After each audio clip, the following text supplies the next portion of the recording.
starting. I see it.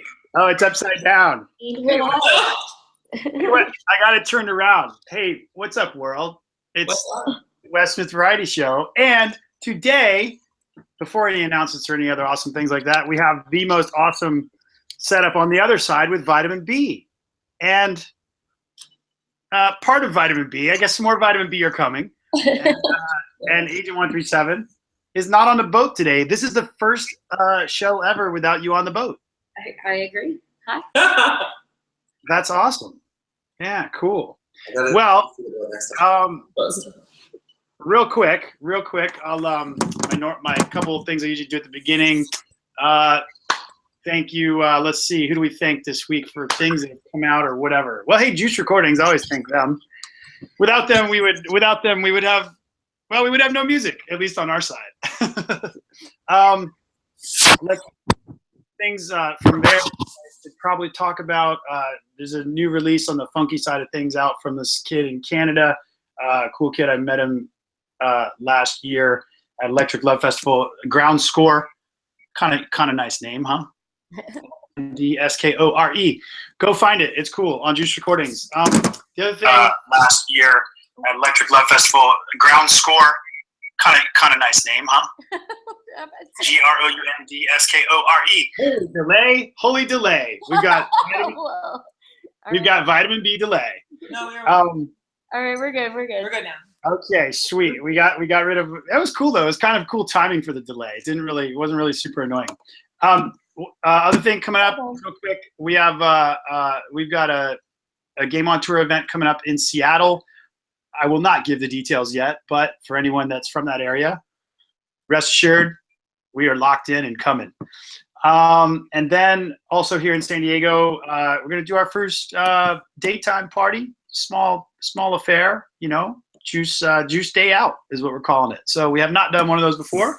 We're going to do it, and it's going to be over here on the beach. So more details on that coming too. But I can tell you the date is March 26th, and it's on a Sunday during the day. And for everyone that's like stuck somewhere cold, we do things on Sunday during the day here because the weather's great. So, right? So having everybody else in New York at the moment, they're like, Sunday during the day. We're like, what's days on? Exactly. They're like, what? It's 40 degrees. Maybe. I don't know what it is over there. But hey, that said, Vitamin B guests, introduce yourselves. And then, tell us some stuff you got coming up, because I know you got shows coming up and things like that. Well, apparently I'm first. I am Illexxandra. I am one of the people who does this party. Hi! That's well, we're going on the Vitamin B deep dive. A badass multi-genre DJ and producer and KJ and all around awesome person in every possible way. I'm Tektite, aka John Poltowski, founder of Vitamin B, and that's that. Oh, we have a party coming up this Friday with this one on Friday night in New York City at our new home, which I'm actually really liking. It's like a really good fit for us, which is Sunnyvale. Sunnyvale. Yes. Yeah, that's old school because that's not even our logo anymore. We use the pill from Akira now. This is our current shirt. Oh, I'm just taking it back, man. We decided at some point that retro was like probably not like the look we were really trying to go with our future music. They decided. So I was kind of the theme for space and for like retro futuristic, like what the future looked like in the 50s. So that was like what we were going for with the original thing. But I think what you will learn if you use retro things is that people will think you're a breakbeat promoter. Well, that is essential theme to the arc of Vitamin B and like essential. I don't know, breaking point. Like I agree with all the but it's still. The logo? No. The being perceived as breakbeat versus being perceived as like bass or whatever. So. We know.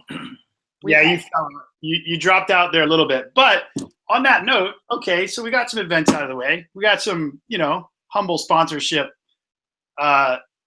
shout outs out of the way. And tell us more about vitamin B. I mean, this is the eighth, just for anybody listening real quick, I some guests on here I have not known very long. Some guests I've known maybe far too long. Well, you've known us medium long.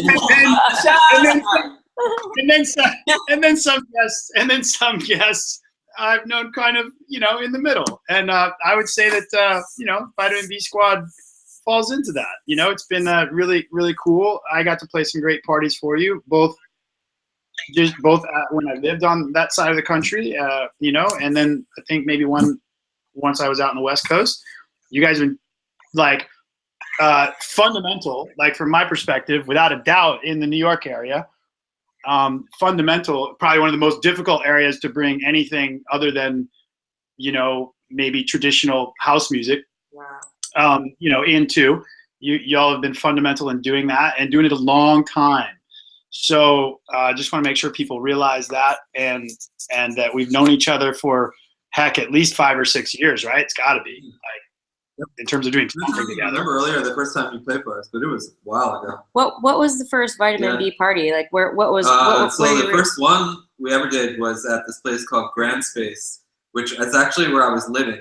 It was a 7,000 square foot warehouse, and I just moved to New York, and I was like, I want to get in a space where I can do events and make noise. Yeah, but right. We got surrounded by condos, so there's like nothing else is happening there because the neighbors just started going crazy. But I was able to do a really, really no overhead, pretty much. Like my roommates were like, toss me $200 and you can do a party here. And we got like 250, 300 people into like my house and didn't get there until like the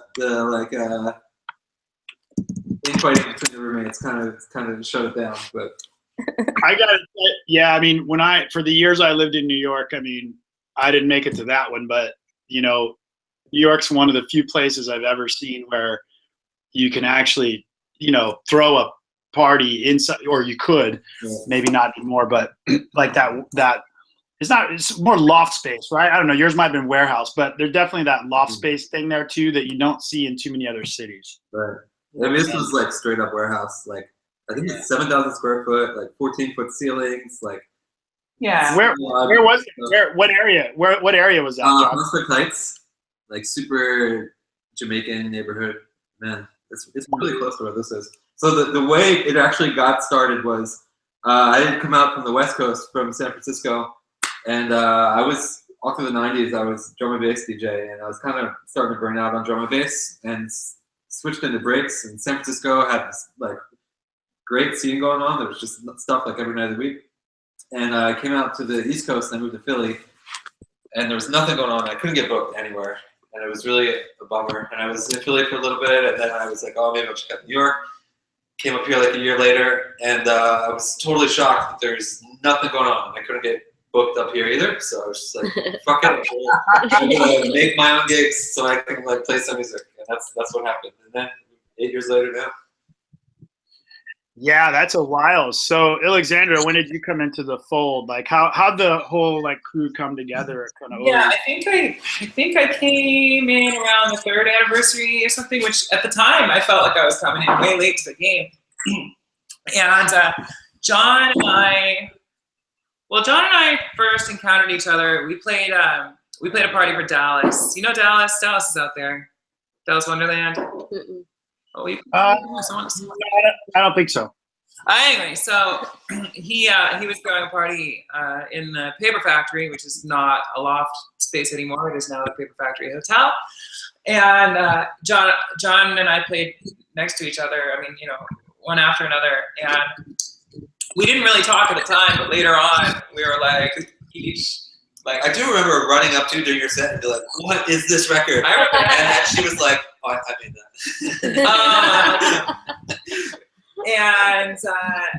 But John was killing it, and so he was on my radar, and then we had a whole thing with Japan. Like I had just gone to Japan, and then I was we ended up in Hong Kong, Japan. Yeah, so I was about to go to Japan for like the 2nd year in a row on a month-long tour, and a mutual friend put us back in touch that that we should link up out there, and so we had like partly overlapping Japan trips, and we did, and it was really, really, really fun. It's true, man. The club scene in Japan is so awesome. Such good quality music. And all this There's stuff. a lot to say for it. Yeah, I saw you play a bunch of gigs out there. This one is like got so many gigs in Japan. It was awesome. I hustle. So Awesome. well, as far as Vitamin B, so Vitamin B the party, then there's Vitamin B, I guess the DJs, you know, which includes like who these days? It's me and my girl squad. Girl squad. Girl squad. Me and two girls. Is it the three of you? So it's Beat Kitty, Andy Morgan, Illexxandra, and me. It used to be my good partner just retired, Tim, who was doing the party with us almost since the beginning, probably since year 2. He just had a baby, and he's like, I'm done. He's like, I'm gonna be Papa for a while. But he's got making music in his house, so I have a feeling he's gonna come back someday. But I think so. He's like full on like Papa right now. Oh, you gotta be, man. Like there's like that's the funniest, like one of the funniest transitions to watch somebody like who's, especially if they're really deep in the party, you know, scene or rave scene or whatever you want to call it now, and DJing and maybe making some music, and then all of a sudden they have a kid, and it's just like all of a sudden, like overnight, Facebook turns into like Baby Central. It's like,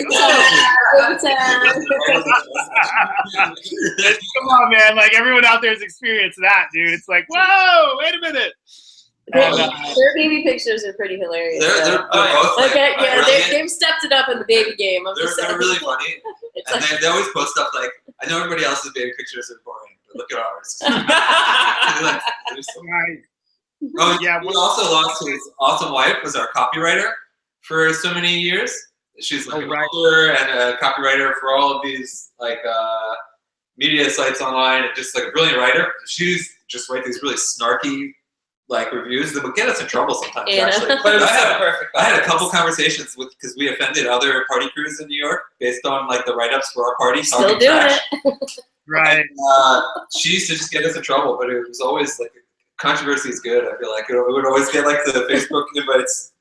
It'd just be all riled up, and then there'll be all these people on there, and I'd be like, yes, like people are active on the page. But she stepped down with pictures, so we miss them both dearly.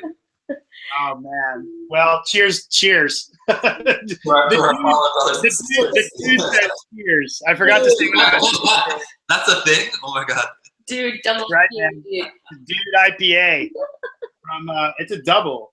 So what this means is, if an hour or so goes by, I'll probably start to get into all kinds of crazy shit. I keep drinking this, which I will. Now, we've only fallen off the deep end a couple times here, but it was good.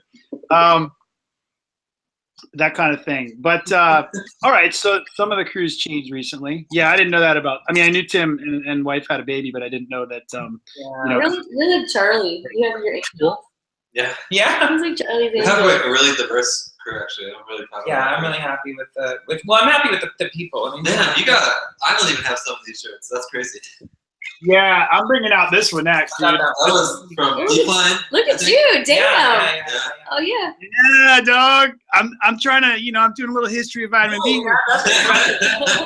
I'm prompting you. Totally. Thank you. Well, if the four was Decline, then I definitely came in around the third year. The third year anniversary, and Tim had already been on, and they called me to be the guest while John was away one month. Wait, where were you away for? I was in Japan. Oh, he went to Japan again after the one we're talking about. And I went and played kind of in his stead as a guest, and then they talked it over and brought I me forgot on. all that. You're totally right. I'm good at this. He knows it. So how did you get that shirt? I think I went to that party. I think that was right before I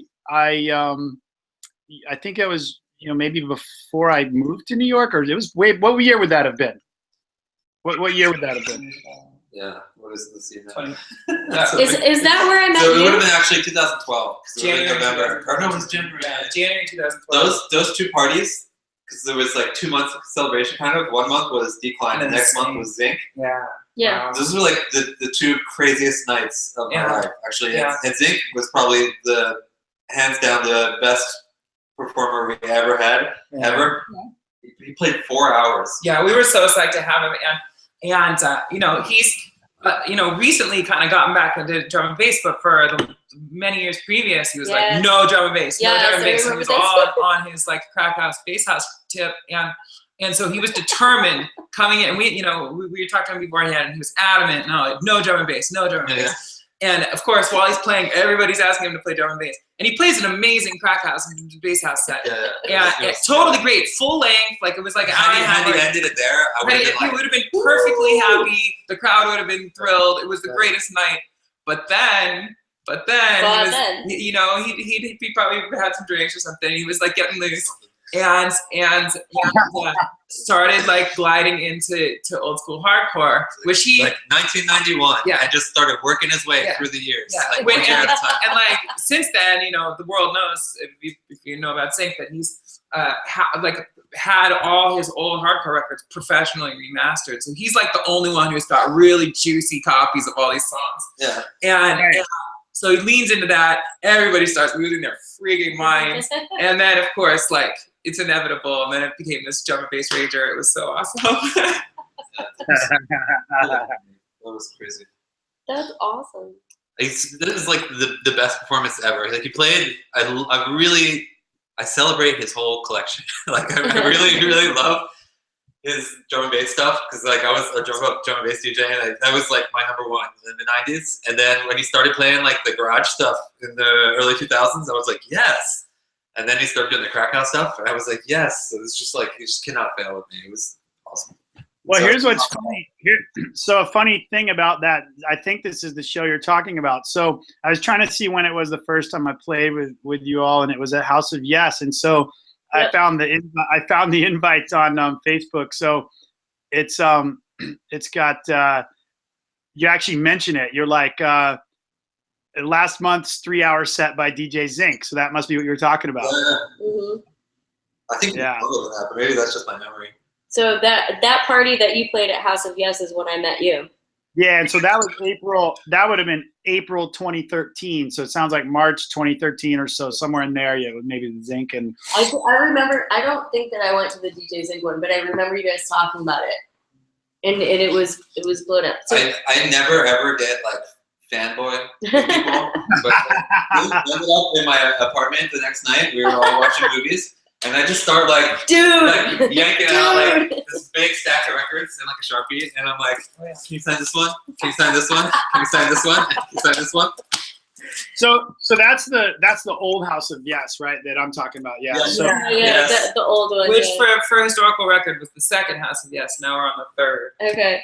Oh, okay. Because that place was, I mean, it was awesome. I understand why things have to change and all that good stuff, but that place was awesome. I mean, that was like.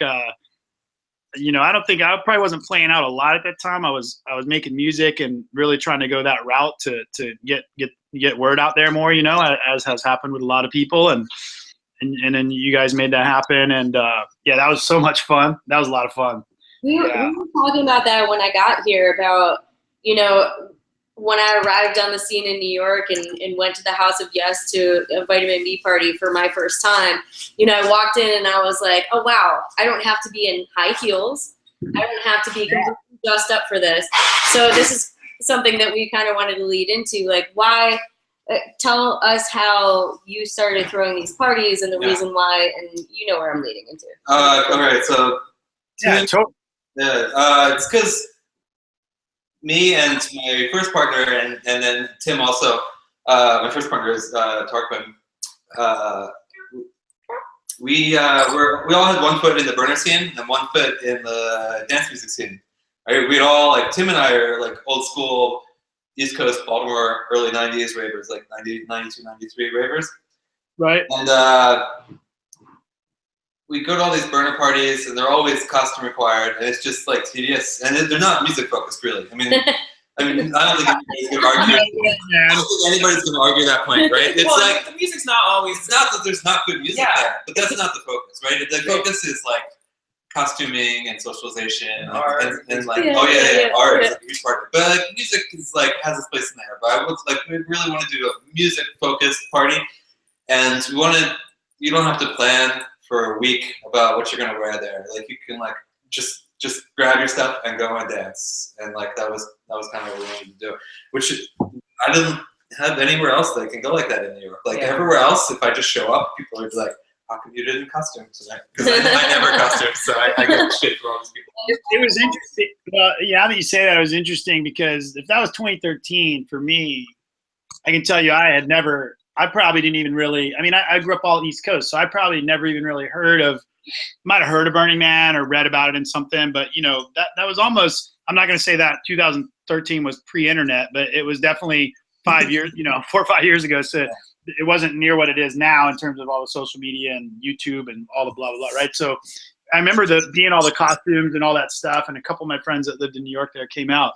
But that for me anyway, and I'm thanking you all because I think all the DJs, and I'm interested in your own stories on this, but I think, you know, for me, certainly there's certain parties I can think about over the timeline of years. And it's like, there's always that time where you get to do something kind of first. So like, you know, Vitamin B already had their draw and you had your party and people are coming and that was awesome. And then y'all were putting artists, you know, bringing artists in some cases from a long way away or in some cases closer like myself.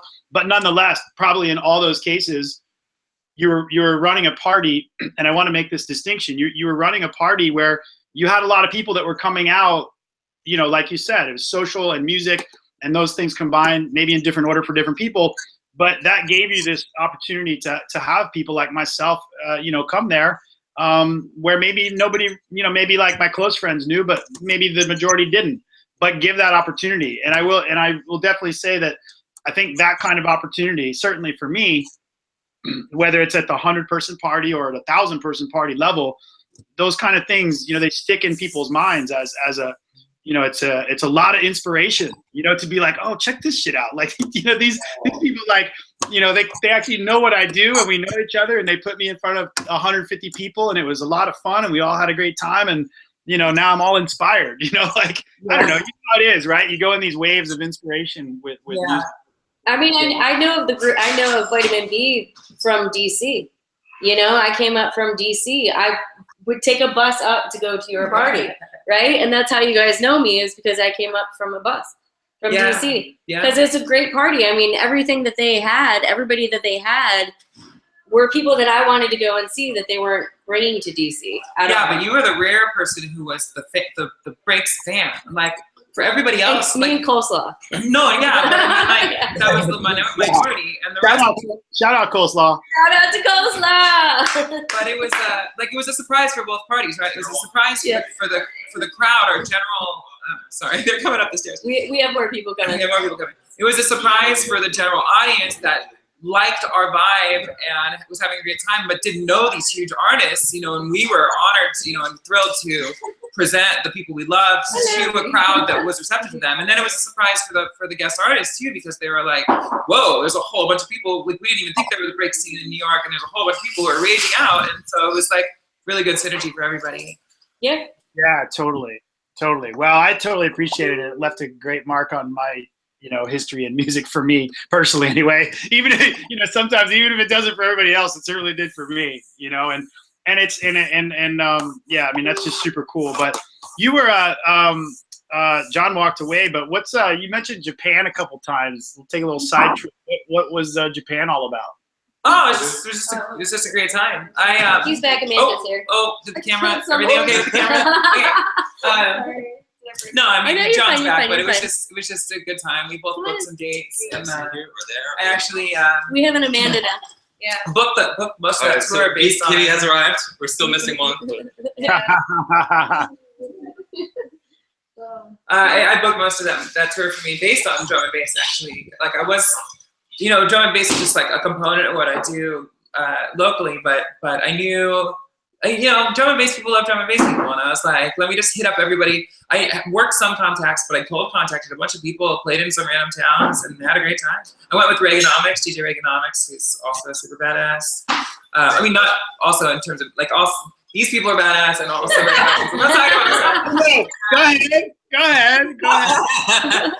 Plus, she's pretty conversational in Japanese too. So. Well, you see, yeah. I'm so rusty, but I'm passionate about it for sure, and I spend enough time on it. Like this. Did you live there? Did you live there before the? Yeah, Yeah. I lived there for a summer in '99. Does a summer really, like, I mean, I get how useful is a summer in a Oh place? no, I studied, you know, for 3 years in college and many years in college. But Got it. Yeah, right on. And you, John, you just went because you were dragged along and it was awesome. No, I'm conversational in Japanese also, and just from living in San Francisco and training martial arts, she definitely is a way higher level than me, especially with the book learning, like writing and reading and that kind of stuff. But I can totally get by with speaking Japanese. But John's like super enthusiastic about Japan stuff in general. Yeah. He loves Japanese cooking and all the things. He like knows all the ingredients to all these like random foods. I can't even. Are you all just hanging out wearing socks? Is this a socks off house because of the Japanese? This is my favorite. Japanese. This used to be my favorite part of the show, and then like. Let's see it. Wait, hold on. Let's see it. I know. I should have put on better socks. I have such good socks. Do it again. Oh, yeah. I'm not looking at Japanese from Socks living and in Hawaii. socks. Those are we're going my Alice Wonderland situation. Yeah, our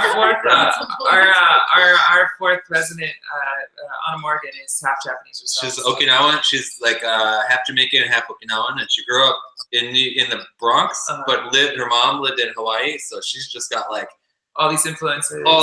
Yeah. She's on top of it with like the dance hall, and she's on top of it with like that. That girl's a powerhouse. Footwork, shoes. Yeah. So wait a minute, make an introduction of who just joined. I know you said, but I don't know if you've ever met. Beat Kitty. Hi. She's a DJ and promoter in New York City. Has her own event going on even before we asked her to join, and it was a no-brainer. We were like, who do we take on as like we want to invite somebody else in, and her music is fucking dope, and she's really diverse also. Everybody here, they're really diverse. Like, they're just multi-genre and just doing lots of like bass heavy stuff, and dipping her feet in production recently too. And plus we all love her, so it was like, this is an easy choice. So it's like a sweet moment on the Variety ShYo.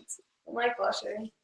So talk about the progression, and you say that everybody has a different diversity. Yeah. So when I first started coming to Vitamin B parties, you guys were breakbeat. That's it. So what's changed? It was more focused in the beginning because the original vision was to be a breaks party, but even it wasn't even strictly breaks from the beginning. I mean, I was fighting with Tarkam because he wanted to play dubstep, and I was like, you can go do that other places. And I was like, I want to like make this. It was the original idea. Like maybe before you ever heard of us, was like really trying to be a breaks focused party. But around that time, I was like, I was really getting. That one was a guest artist. Quick intermission. If anyone watching can chat to Kelly and identify what that waveform is of, I just said it. then we'll give you a quick shirt. We got it. Yeah, we'll give you a shirt if you can identify what that waveform is. Oh, just kidding. You can't really see. You gotta put it up closer. You can't really see the. You're trying to get it there. There you go. That was recent, right? There you go. That was the freestyle. So that is a 3D was that spectrograph or something of a waveform. Yeah, I think that's when him and Aston played. So for all you nerds, if you can guess the waveform. Look, coleslaw says amen. Look. Coleslaw wins. Oh man, it went quick. Oh man. He probably has the shirt. Oh, he does have the shirt. We said it like 5 minutes ago when you first held up the shirt. But he came up from Maryland and we went to that. Anyway, I figured some people might not have caught it. But so back to your So around 2008, when we were starting the party, even at the beginning of the party, it was trying to be really breakbeat focused. But even at that time, I was starting to get pulled into like heavy into garage, heavy into two-step, heavy into like Jersey and Baltimore sounds, and trying to start getting pulled in a bunch of other ways that I didn't really feel like I was hearing at any parties anyway. And then as we brought in each resident, they kind of opened up our spectrum more and more as we went. Although there was like some things, like you have the most eclectic music taste of anyone ever met. So like when you first came in, I was like, okay, there's some things maybe it's not right for this party, but like we never needed to say anything because you have the perfect instinct with it. Yeah, well, I mean, but I didn't know at the beginning because I've heard you play like every genre in the world, like a killer set. Like no doubt. Thank you. Well, one of my favorite things to do is to play, not just play parties of different genres, but to play a set that is multi-genre. So like when they first asked me to come on, I was like, because I love mid-tempo breaks, like I love all kinds of like breaky world things. And so when they first asked me, like what was pitched to me was up to house tempo breaks, which to me naturally just includes UK garage and Baltimore, Jersey club stuff. Right. So that part was never a conflict for me. That seemed like the same world to me, even though it does to some breakbeat heads. But I was like, yeah, but mid-tempo breaks are great. Like, why are we restricting ourselves? I just never wanted. I still kind of feel like the mid-tempo stuff is like A crappy skills cuts. A skills. That's the perfect one. Yeah. Like it should be not at the 1 a.m. The 1 a.m. to 3 a.m. block. I kind of want the tempo to be in like the 125 to 135 range. Yeah. And then later, when everybody's drunk, fucking drum and bass. And earlier when people are just warming up, that's like the great time, I think, for like the mid-tempo breaks. Yeah, but to me, when I first heard that from you, to me that was like a diss. Not to me, but I was like, no, like mid-tempo breaks stand on their own, they kill it. But anyway, but that was just my initial like hesitation. But I said yes. I never regretted it, and actually, it helped me grow a lot as a DJ because I realized I was even though I like love indulging in multi-genre, it made me find those same levels within breaks, within up-tempo breaks only, and that was really, really valuable for me and my growth as a DJ. So yeah, that's awesome. I mean, the topic comes up on here probably half of the time, and probably because of we have people on here that we know from those genres typically, and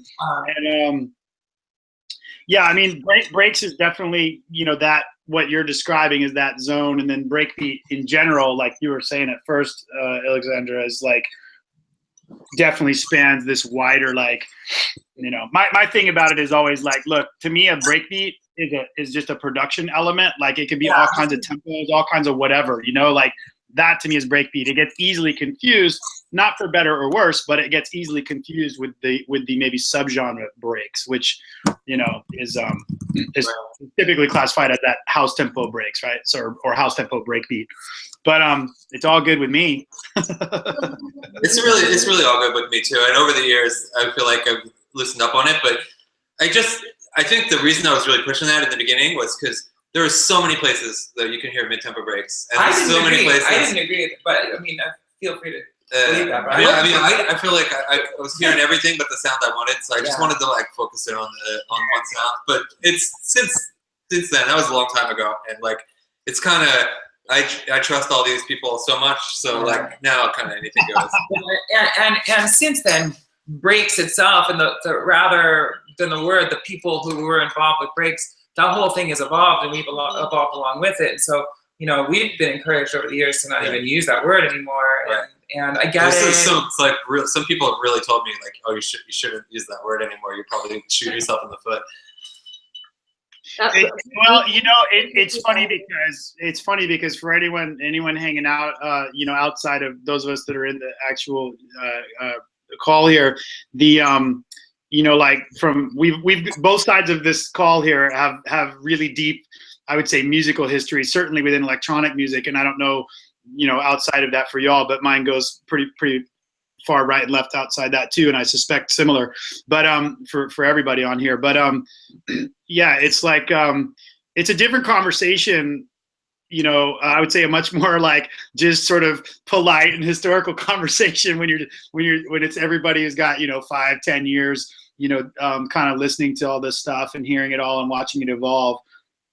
Usually the flares I see are, you know, either very folks maybe very new to it, or maybe folks that have been out of it for a while and trying to revive it. Like that seems to be where the friction comes in. And yeah, I mean, I would agree with you, John. There's some, unfortunately, there is some, you know, I guess bad, you know, stigma to some of it, but you know what's funny? I didn't even know that was going on at all, like completely oblivious to it until like some kind of prominent people in the scene were like, you know, you might actually do better if you like didn't build your party like that. Like people that we were like UK people we were booking, they were like, you might want to do that. And I was I think I guess that's kind of what I'm saying as far as like people that have been around it for a while don't really see it that way until some sort of event, like you said, you know, brings it to your attention, because I didn't even really think about it until, for me, it was promoters. Promoters would just be like, oh, like if you play breaks, that's dead. We don't want it. And I'd be like, you haven't even heard me. and then so what I started doing was I was like, okay, well, if that's how that's going to be, I'll respect the fact that there are promoters that maybe don't have the history or patience I have had with music, you know, and so I'll respect that, and they come from their perspective, and instead I'll just, you know, rather than use that, I'll make my SoundCloud and my mixes and stuff. You know, that's what they're going to be, which is what I like, which is stuff I like. Right. And I've progressed as well, but, you know, talking back a few years or whatever, and I just wouldn't even say what it was. And I would send it to them more like that. And then they would be like, what is this? And I'd be like, you know, it's like electronic dance music. I wish everybody would do that, because I think I'm guilty of this too, because if you tell me we're going to a psytrance party, I'm like, but I know, but I mean, maybe there's some amazing psytrance artist out there that I'm gonna hear it and I'm gonna be like, oh my god. But yeah, probably not. but you know, I do appreciate the promoter's perspective when you're talking about that, because like what people are open to going to see matters, but I also think the term bass is like is just like smokescreen, because we're playing the same. I mean, it's not exactly the same music, but right. Just like how breakbeat, like house tempo breaks, and Jersey Club, and garage, and all these things tie together to me in one concept in my life. So does what we're playing currently, just like bass house and different kinds of like newer rock breaks like that. Yeah, but to me, it's still as breaks or as whatever we were doing as we used to be doing. We're just kind of like throwing a smoke bomb of bass. I think actually though, a lot of the sound we're playing is like a really progressive sounds. Yeah. It's now. It's kind of some of the older stuff. He's out the door. Yeah, I mean, I think what's passe, if anything, is the funkier side of it, which is definitely disappointing to me, because I love it. You know, I love funky music, and I think it still matters to the world. It matters to me. I think it's coming around again in pop music. I mean, we have obvious examples of that, but I think broad enthusiasm for funkiness is kind of on its way back as a retro thing. But I think for cool kids, and especially in New York when it's all like deep and tech house, like super deep, you know, anything funky is like no, you know. So that's the biggest heartbreak for me. It's just and that's really funny that you say that, because you know, like this is why I try and I love to discuss it, but as a promotion, whether it's a party or whatever, I try not to get too deep into like turning my nose one way or the other, because there's so many. You know, one of the things we have now is because everybody can access everything. You know, it now means it's not like our region over in the Northeast or Southwest or whatever. You know, it's like everyone can get to everything. So it's like I'm really enjoying kind of patiently, you know, maybe not reacting like maybe I would have 5 or 10 years ago, and then kind of like seeing what people think of things. Because it's funny when you say about like the funk thing, it's weird to me, because from like a production standpoint, literally anything that breaks is essentially got its origins in funk. Yeah. You know, but you're right. If you use the word and said, "Oh, that's a funky beat," people would think like maybe people that have been around for 10 or 20 years, they might think James Brown or those traditional things, but they're not thinking arrangement. So like that's been like the thing I've tried to remind myself so much of in the last few years is like I have to remember that I'm typically thinking like musical arrangement styling, whereas a lot of other people are thinking like, especially if they're a club goer, not a DJ, not a producer, not into any of that. Then when they hear some of these terms, they're not thinking like musicology or arrangement. They're thinking like whatever the current trend thinks of that term. Yeah, and I think it's also a factor of like fun club music as a thing. Like the general population will want their top 40 music to be fun. And then a lot of like scene stir club goers want their music to be very serious. You know what I mean? Which I love too. I totally love it. I love dark sounds. Like, I mean, there's a lot of wiggle room there. But then like party jams, you know, party breaks, or just like fun, silly club music is like a thing that is just not in favor right now if you're a club goer, I think. But like a general population that's not as familiar with the club scene, and they come in expecting I don't know what, but then hearing like fun party music, I think that's really, there's a lot of appeal there and a lot of potential. Yeah. So like I would definitely say like the kind of breakbeat that I have personally found on the west side of Canada that they're into. Oh yeah. In my mind, there is no question that like the heavy hitters are like mid-tempo, 115 to 125, super like guitar-y, funky, maybe modern sounds, but like those riffs and things, like that stuff just kills it over there. Like, but I haven't seen it like that anywhere else that I've been. I mean, maybe y'all have some different experience, but the places I've been, that's been the strongest following for what I think most people would think when you say funk, like those funk guitar sounds, and you know, and even the ghetto funk stylings, right? Like that whole ghetto funk vibe that I think emerged out of the UK. That's pretty. It's interesting. But man, they love that stuff in Canada, man. They eat that stuff up. So yeah, I mean, I think it's nice that there are still regional scenes, even though what you're saying, like everybody has access to everything. I still think it's nice that regions have flavor, you know. Totally. Yeah. But when you go out, one of the interesting transitions, curious your perspective on this is like we've all I think everyone on this call's, you know, certainly been a music fan before the internet became, let's say, fairly dominant in the way that you get your music.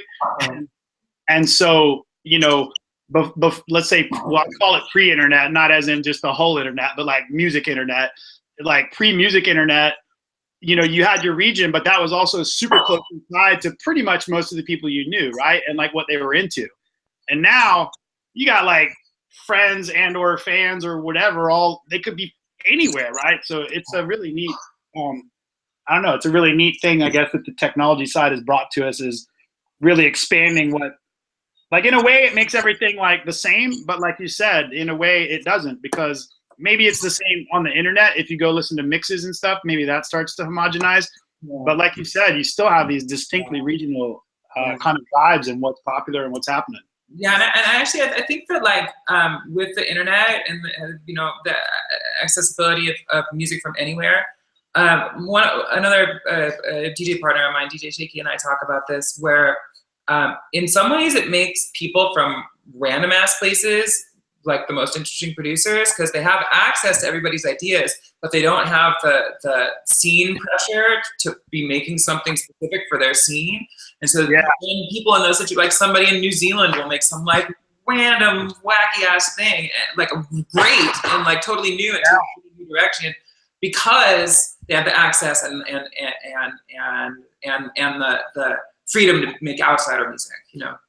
Yeah, totally. Hey, Anna, what's up? I was just gonna say. Nice to see you. You rolled in. How are you doing? I'm good. Cool. I'm like, it's just me and Ron Burgundy here. He's given this look. Yeah. Yeah, it's like the biggest audience he's ever seen on the other side.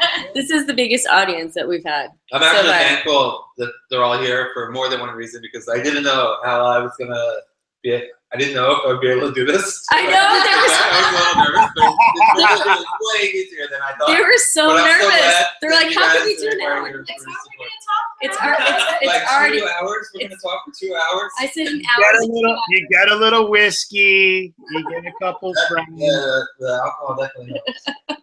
everything gets loose. It's all good. Welcome, Anna, welcome.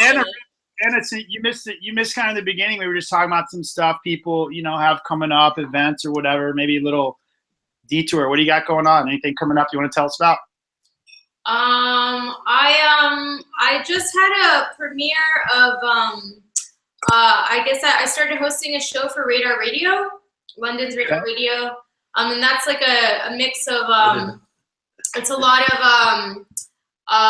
kind of footwork, halftime, jungle, drum and bass, that sort of a thing. South by Southwest is coming up, so we'll be playing a bunch of shows out there. Again, kind of within those like realms. So breakbeats at different tempos, much faster tempos. Even at You just missed that. You just missed that section. So sort of more towards the 160, 170 realm. Right. Yeah. Yeah, you just missed our like 15-minute dive down the rabbit hole of that. Yeah. Cool, awesome. B Kitty, what about you? I got to circle back real quick. Like anything coming up? Oh my Anything God. going on? I'm trying to think. Your own party? You have one of your own parties coming up, or?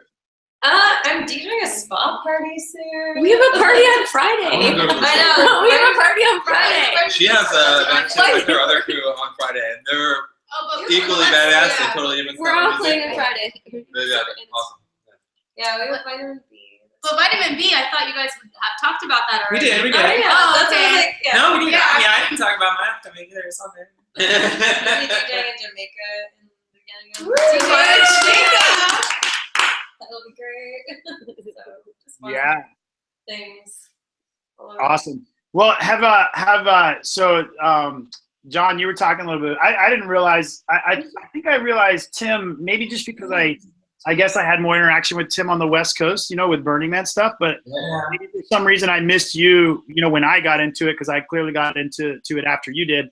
A lot of that around me moving out to the West Coast, but I didn't realize you were West Coast and then East Coast. I never knew that. I was I moved to Sacramento in like '95, and then San Francisco I think in '96, and then I was a good 8 years out there, and then back to the East Coast in 2004. That was like I always liked breaks, but I always thought if I wasn't a drum bass DJ, I would be a breaks DJ. And then when I was in San Francisco, I really that era of breakbeat around 2004, like when the tech funk stuff was really hitting off with like Lot 45 and Rennie Pilgrim and Meet Katie and all that stuff. Man, like I don't listen to that kind of breaks now, but I don't think we're making it like that anymore actually. But at that moment in time, it was just something like insanely magical, Well, it must have been. I mean, I wasn't on the West Coast or certainly not Bay Area. Well, UK DJs, Right, but that's I mean UK super. producers, but yeah. Yeah. But I mean, as far as that scene goes, I guess what I was gonna say was like, my comment was gonna be, it must have been just massive because, like I've played some great shows there in the last couple of years, and it truly blows people's minds that you can get 1,000 or more people out to, like in America, to what is really like almost it's like promoted as like it's promoted as breaks. It's not like it's not like they're masking it as anything else. Like it's like a fucking breaks party. Right. Only in Louisiana and like Florida, right? That's it. Yeah, but I don't even know. I'm not even sure. Like, I'm not sure you can do that in Florida. Like, I don't know where. Yeah, I mean, Florida, you could definitely have some there's good sized parties, but I don't know. I mean, Right. they're like once a month or maybe more going on, and then Breakfast of Champions is insane, Yeah. which is obviously, half at least half, more house, deep house as well, but it's still, 4,000, 5,000, 6,000 people coming out and they're going off to like straight up, straight up like, 1995 rave alarm breakbeat, man. It's, it's wild, man. I mean, but the really funny part about that, and that San Francisco scene, very new to me in terms of like the urban part is the newest to me. I guess Burning Man maybe 3-4 years back, and then maybe 2 years or so back to like parties that would be in the city and that I got to go and play at, and they just like to party, man. Like you could play, and they know so much about music. Like, how you can tell, like you play a song that like maybe it's an edit or whatever, but it's old school and they know it. Like not like a top 40 like edit, but like some old ass rave song edit. You know what I mean? And they know it. Like, like you can tell when people go off in a crowd, like they know the song, not just because like it sounds cool, Yeah. And there's a lot of that crowd there. It's truly amazing to me. That and I don't know, how was Japan? Did y'all play? That was a while back. It sounds like, but how was that? I don't think I played like maybe 3 or 4 gigs, but this one paid like 20 gigs. I was there for 3 months. You were there for a month. Just a month. And I think we overlapped the whole time you were there. And I got to play Womb though. And Womb is I got to play the smallest room in Womb, but Womb is like it's the biggest. It's a mega club, Yeah. so it's like playing 10-15 Folsom or playing Twilo or like playing like one of these spots. So that was kind of a dream come true. I was gonna say, what's a mega? To my friend Remy, who like set that up and throws parties there. That's awesome. I was gonna ask what a mega club is like in Japan, man, because I can tell you actually, a mega club in Japan is the lower volume and 10 times more speaker coverage. Yes. Maybe 20 times more speaker coverage. Exactly what you want. Yeah. It's exactly like, what you want. It's like speakers everywhere, lower volume. It just sounds amazing in every corner. But the only drawback is they smoke like crazy. They allow tobacco in the parties, and they're all like the mega clubs are underground. Yeah, so they're like 2 stories underground. And there's no ventilation. It's the best sound you'll ever hear in your entire life. I guarantee it. And the worst like smell. You have to like duck down under the cloud and then like run for your life.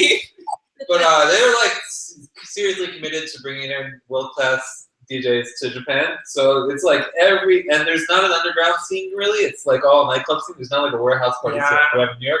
So every night it's like these mega clubs with like world-class DJs and amazing sounds and like good cocktails. Because they just pay really good attention to detail to everything. Yeah. Except the cigarette smoke. Is it like a dress-up bottle type thing? Or I never saw a bottle. There are some places like that for sure, but not the places with the good music, basically. And so do people dance? Do people get down? Do they dance? Well, okay. There's a house dancing. Let's talk dance styles around the world. This will be a fun one. Yeah. No. I'm curious. Like they're the dancers who like make their life about dancing, and they're obviously excellent. Yeah. Like, you know what I'm talking about. They go deep with their thing and they kill it, and they're the best. But then like the general crowd, like they have the spirit of going wild, but there's something like they don't actually physically go wild. Like they care. And they're like think about it like a crowd somewhere else. They'll be facing various directions and dancing.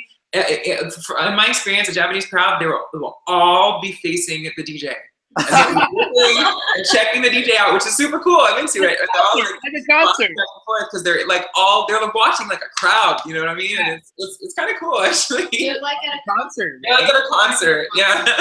There are sometimes people literally sat down. Oh my god. And it's like something people would normally be going off to, and they're like. People are like sitting, like with their hands folded, like paying attention. Yeah, but they're into it. You can't mistake that. Yeah, you can't mistake that for like them not being interested. They're into it. There's also like an interesting little influence on clubs, at least in major cities, where there's no mandatory clothes, But Oh my God. right, but then The walk also of shame at 6 a.m. right, So good. but then also the trains. You know, the trains. This is so great. At best, the trains are gonna end at like 12:30 or something, or 1 o'clock. At best. Right. You know, if you live nearby. So people, they either have to bail, or if they're there past 1 o'clock, they're there till the morning. They have to keep going. You know, they have, like, you'll see people sleeping in the club and nobody minds it. Like, people are just like everywhere on the side of the road. Well, Like, yeah, I mean, it's a cultural thing. It's a cultural thing too. You'll see like a businessman in a suit sleeping, you know, with a 40 or something, like sleeping in the yeah, but so can I take a You'll be like, dude. Okay, so if you're like in like Daikanyama or Shibuya or these places where there's like these awesome clubs, come 6 a.m. It's like 5:59 and it's like tumbleweeds coming down the street, right? People can finally go home. 6 a.m. the trains start running and people just like come out of nowhere. They've been hiding out in all these clubs and bars and everything, waiting for the first train to start running. And it's seriously the craziest walk of shame you've ever seen, because all these people have been drinking for like 10 hours, just like come out of nowhere, and they just hit the streets and all head downhill towards where the train is. And it's like 1,000 people when there was 0 people on the street, maybe like 5,000 people, and they're all like sexy people, but they've been drinking. They're like sexy day after. Right. It's like sexy day after. Sloppy stumble down the hill to like the first train. Oh It's really, really funny. Actually, I really recommend checking out. When I first moved to New York, it was so funny because like my whole entire life I've gotten up really early, and so like 4:35 a.m. early. It's just like since I've been a kid, and it was funny because when I first moved to New York, you know, it's like such a round the clock kind of thing, and I would get up and I would walk over to the office where I was working at the time. And I lived, at this time I lived, let's say over the Lower East Side, and I would walk basically, you know, through the Chinatown way up to like Broadway and like Astor Place, like that area, right? So, you know, a mile and a half maybe. And it was so funny because I would walk by like places and the people stumbling out, and like it kind of reminds me like on a much smaller scale, like what you're talking about. But it was funny because it'd be like a Tuesday or Wednesday, you know, and I would just pick up like the you know, my classic deli egg, ham, and cheese and a coffee, and then I'd be walking along and see like pretty people stumbling out of like basement doors. I always got the biggest kick out of that, man, because I was just like, I didn't mind it at all. I mean, I was envious, if anything, and I was always just kind of like thinking to myself, man, I bet they got a great story from last night, right? they're either headed to another party or they're gonna sleep all day, and I'm working. You know? I think that's a great segue. Have you guys ever had one of those nights where you had a great story to tell? We have a couple actually. Some of them before. There was the night that back when we were doing illegal parties before I got arrested for running a speakeasy. Now we're 100% legal. Back before that happens, there was a couple times. One night we would stock our own bar and just sell alcohol. Was it House of Yes? At the second House of Yes, which is why I got arrested. I've been there. Okay. And one night, like we were at Costco or somewhere stocking up on stuff, Tim and I, and Tim was like, "Oh, look, 4 Locos on sale." And so like we just bought the 4 Loco, and we had a 4 Loco special where it was like $2 or $3 or something for these like they're like 22s maybe, I don't know. They're like something no human should ever drink. And that night we had to throw out several, like at least 4 people, and there was 3 or 4 people that were throwing up inside the club on the dance floor, and there was like people outside who were getting rowdy, and that was, we were like, never ever again 4 Loko. That lesson learned. You're gonna get me. I'm gonna start shedding a tear about New York, man. I don't miss it. You know, like it's funny because like things are fun out here. I don't think about it. I don't miss it. But then I hang out and start talking to people that are there and doing all that stuff, and it like reminds me, because no doubt about it, like to me, like when my years that I lived in New York, like there's no question about it. Like that has the most random possibility of an awesome 24-hour period of any given party night possible on earth. Like like, it's not like, you know, like, because there's always the thing, like, the city that never sleeps, and I won't totally agree with that, because between about 4 a.m. and 5:30 a.m. on a Tuesday, it sleeps until people are crawling out, like I was describing. Like, so that's my exception. Yeah. On the weekend, probably so, but probably 24/7. But anyway, that yeah, you know, it's not like all the time it would be that way, but you certainly have a high probability of running. Like, if you're just kind of a yes person, and whatever comes your way that night, you're like, yeah, good idea. Like, normally, yes, you will end up in the craziest thing possible, right? You'll be like, I'm going out in Brooklyn for New Year's. It's cool. We're gonna make it an early night. Yeah, we're gonna, like, I'm going with a date. This happened. We're gonna go. It's gonna be chill, and then we're gonna call it a night. Like, I don't know, 1 o'clock. Come home. You know, sexy time. Whatever. You go out. You meet some other people in Brooklyn. Someone's like, oh, dude, we're gonna go to a party up in Midtown. You're like, I never go to Midtown. And they'll be like, yeah, I'm hanging out in Midtown. And then, like, 10 people are now going to Midtown. So you're like, let's go to Midtown. You know, or whatever happens, right? All right, so I have 2 more crazy vitamin B stories. 2 more crazy. The next one is the night that I went to Central Booking, which I kind of talked about a little bit. We had Martin Horger with our guest DJ. It was supposed to be the last party ever at House of Yes 2, which And was it was the last Martin one. and it was Round of applause for Martin Horton. I went out to dinner with Martin and I think it's his girlfriend. I don't think they're married. Smiley Martin. Oh man, He's the smiliest. nicest- Isn't he? nicest Let's just person. give it up for Martin Horger. Yeah. He's fucking awesome. And not even in the music industry, he's like the nicest person in the world. So nice and smiley. And he's I love he's his seen some smile. crazy shit in New York actually between the couple trips that he's had here. And so I'm sorry for the all the crazy shit that we forget. Sorry, Martin, but we Martin, love you. I went out to dinner with Martin. We went out for Japanese food, and then I was like, okay, go relax at the hotel. I'm gonna send a car for you. And so by the time he rolls up, he sees me getting pushed into a paddy wagon. Well, that's a racist term, huh? Into a, I don't know what's like the police vehicle Let's exaggerate. in handcuffs. And I feel like he told us, I don't know if he even got out. He might have just been like, oh, maybe I'm going to go back to the hotel. He's like, cops out front, and like people are getting taken out. And I had a vitamin B t-shirt on, which I never wear a vitamin B t-shirt at vitamin B anymore. Was it the album? Because the cops fucking honed in on me right away because I was wearing a t-shirt for the party, I'm pretty sure. Man, that's like long hair in the mid 80s. Oh, Right? So we have been running a speakeasy, which is what I got arrested for, and selling alcohol legally in this venue. I was wondering And about that. they, That is legal. No, it was not legal. And they sent in undercover cops, and I got to meet them later in prison, and they were so obviously not part of our scene. Like the girl was like grunge. She was wearing like a flannel and like this like navy jacket and like fatigues and stuff. And I was like, man, like good try. But they came in and purchased alcohol, and that was all they needed. And they like just shut us down. Like the first casualty of it was my good friend Stefan, and his only crime was saying that the police were coming in, because as the police came into the place, he screamed out, "Police are coming!" or something along those lines. And he got like tackled and put in handcuffs and taken in as like a punishment for warning everybody else that the cops were coming. Oh my god. And they took down the bouncer and the Sorry, bartender and me, because I was wearing a vitamin B t-shirt. And I proceeded to spend a weekend in Central Booking with some like really hostile people who were like not happy to be there whatsoever. And luckily, my partner Tim at the time got a lawyer, which got me out early. I mean, early by like 30 to 40 hours after I went in there.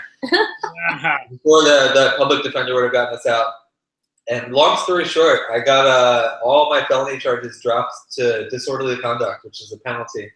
And I promise I will never do anything bad in New York again. Like the judge was like, "You admit that you Pay attention, kid. New York City?" And I was like, "Yes, I do." And she's like, "And you won't do it again?" And I was like, "I will not." She's like, "You're good to go." Pay attention, kid. Vitamin B lessons. I thought we won't do an underground party anymore, which is a bummer because that was the most best party actually for us. People were so much more excited to come out. I feel like it was like so much of a better era. Not better, but it was a really successful era in every metric I can think of. But it's like that was my one get out of jail free card, so I've used it. We're doing it all above board these days. Yeah, but the place we have now, Yeah, It feels underground. it feels underground. The management is awesome. I can't say enough good things about Sunny Valley. Actually, Totally. if you're looking for a spot to throw a party in New York, check them out. Yeah, big up Ariel at Sunnyvale for keeping the scene. yeah, no, I I'm really, Dude, really. I've only done one party there, and I've never been so happy to work with somebody. He's like, They have Yeah, you were the one who turned us on to it. so- Thank you so much. Yeah. they have parties there, or they have like bands there before, so it starts at midnight, Yeah, right? so we got in this whole conversation, and he was like, "Let me It's- convince you why you should start your party at midnight." And I was like, "I'm done." And Yeah. like nobody shows up before midnight anyway. It's very It's true. kind of true. So they- or like lie on the thing and tell So them they we're have a starting at band 11:30 and beforehand, but nobody it's shows up also till midnight, but it's not a bad idea. it's all ages. I was trying to sell Ariel on just lying about when we started because I was like, how many people would really show up early? I was Five. really And weirded then out we the could first just be time. like, sorry, midnight. come in for free, or like something like that. Dude, you know No. something. So it starts at midnight, but they have a band beforehand, so they have two different shows, but it's all ages. That is the That's the coolest thing. best part. I It's know. all ages. That's awesome. Mom, bring your kids. Bring all of them. The whole Bring idea thing is bring your crazy. baby. Years All the fans. All the fans. You gotta have all the fans. Like we want 18-year-olds. We need new blood. You know? I agree. I agree. That's So- how a lot of us came up. I mean, I was less of a like club person than a lot of people I know, but that's how a lot of people came up going into You need bars to be clubs. more resourceful though, because when I was 15, I had an ID that said I was 21. No, but that's what I'm saying.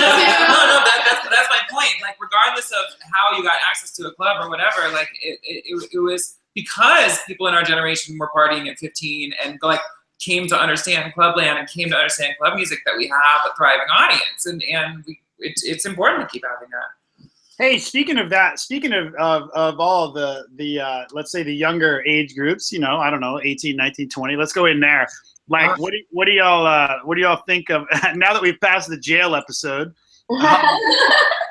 You know, what do you think of like the just the massive, like, there's a massive group of like, you know, 18 to 21 probably fans of EDM. Like, what do you think of that? Like, what's your take on it?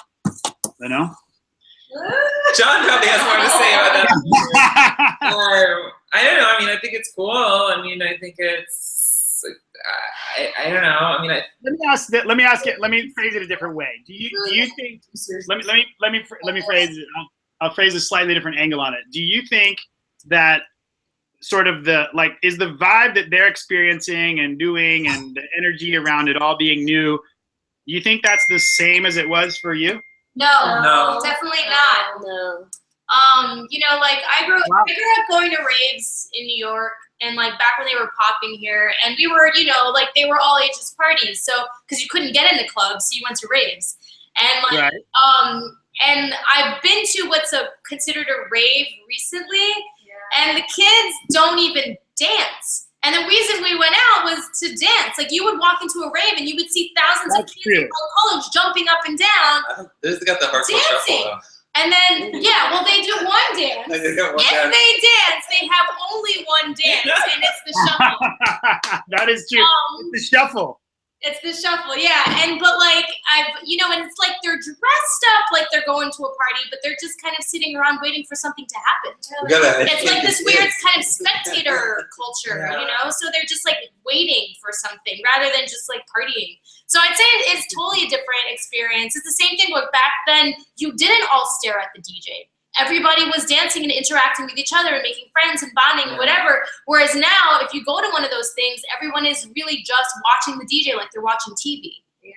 Yeah, it's like a concert. Yeah, for sure. I mean, definitely if I go to like these, I mean, I don't know if I've even been to anything that's actually billed as a rave like recently, few years, but certainly if I go to one of these bigger festivals, at least the way they are on the West Coast nowadays, like, you know, where there's, I don't know, I'm guessing 50,000 or more people, you know, in multiple stages, that kind of thing.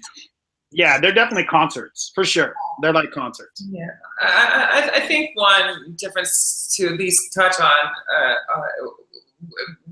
it might be true to different degrees, different places, different whatever. But when we were trying to do that scene, discover parties and raves and underground culture, we were going, you know, partly out of necessity for like a need for community, and partly out of a need for a safe space for various reasons, and as an alternative to popular culture for very important reasons in my mind, which we can go into at the time.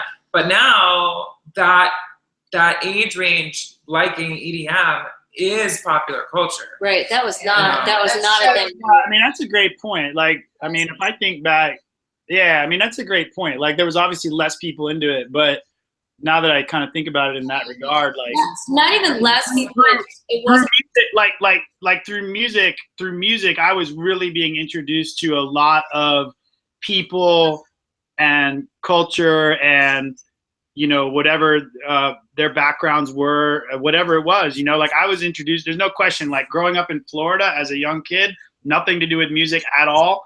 And then leaving there, you know, and really having my rave scene roots in Washington, D.C., like that was a huge eye opener to me through that desire to go out to raves and be part of this music culture. What era were you in? I mean, that's the same now, yeah. He was in the Buzz era. Really? So was I. That was like Tim and I's stopping ground was Fever, Rise, Buzz, like all that early 90s Baltimore, DC stuff. Yeah, I mean, it was kind of like, I would say, to me, like I categorize it as like the rave sort of came indoors. It was like rave promoters that had to clean up their act, you know? And so they had to you know, like the police world caught on to the warehouse rave. So, you know, these were good people. They knew all the right people. They had the connections. And if they wanted to keep going, they had to bring it indoors. And so it was basically like rave indoors. I mean, that's what the early Buzz was, you know? Yeah. You know, and some of those other venues, you know, there was still basically all the same crazy stuff going on. It was just in a permitted location with, you know, house sound and maybe whatever like that, right? Versus being completely illegal. Yeah, so that probably, well, I don't know. I think the only place I think that may happen now, I mean, like in North America, is probably like in the desert, man.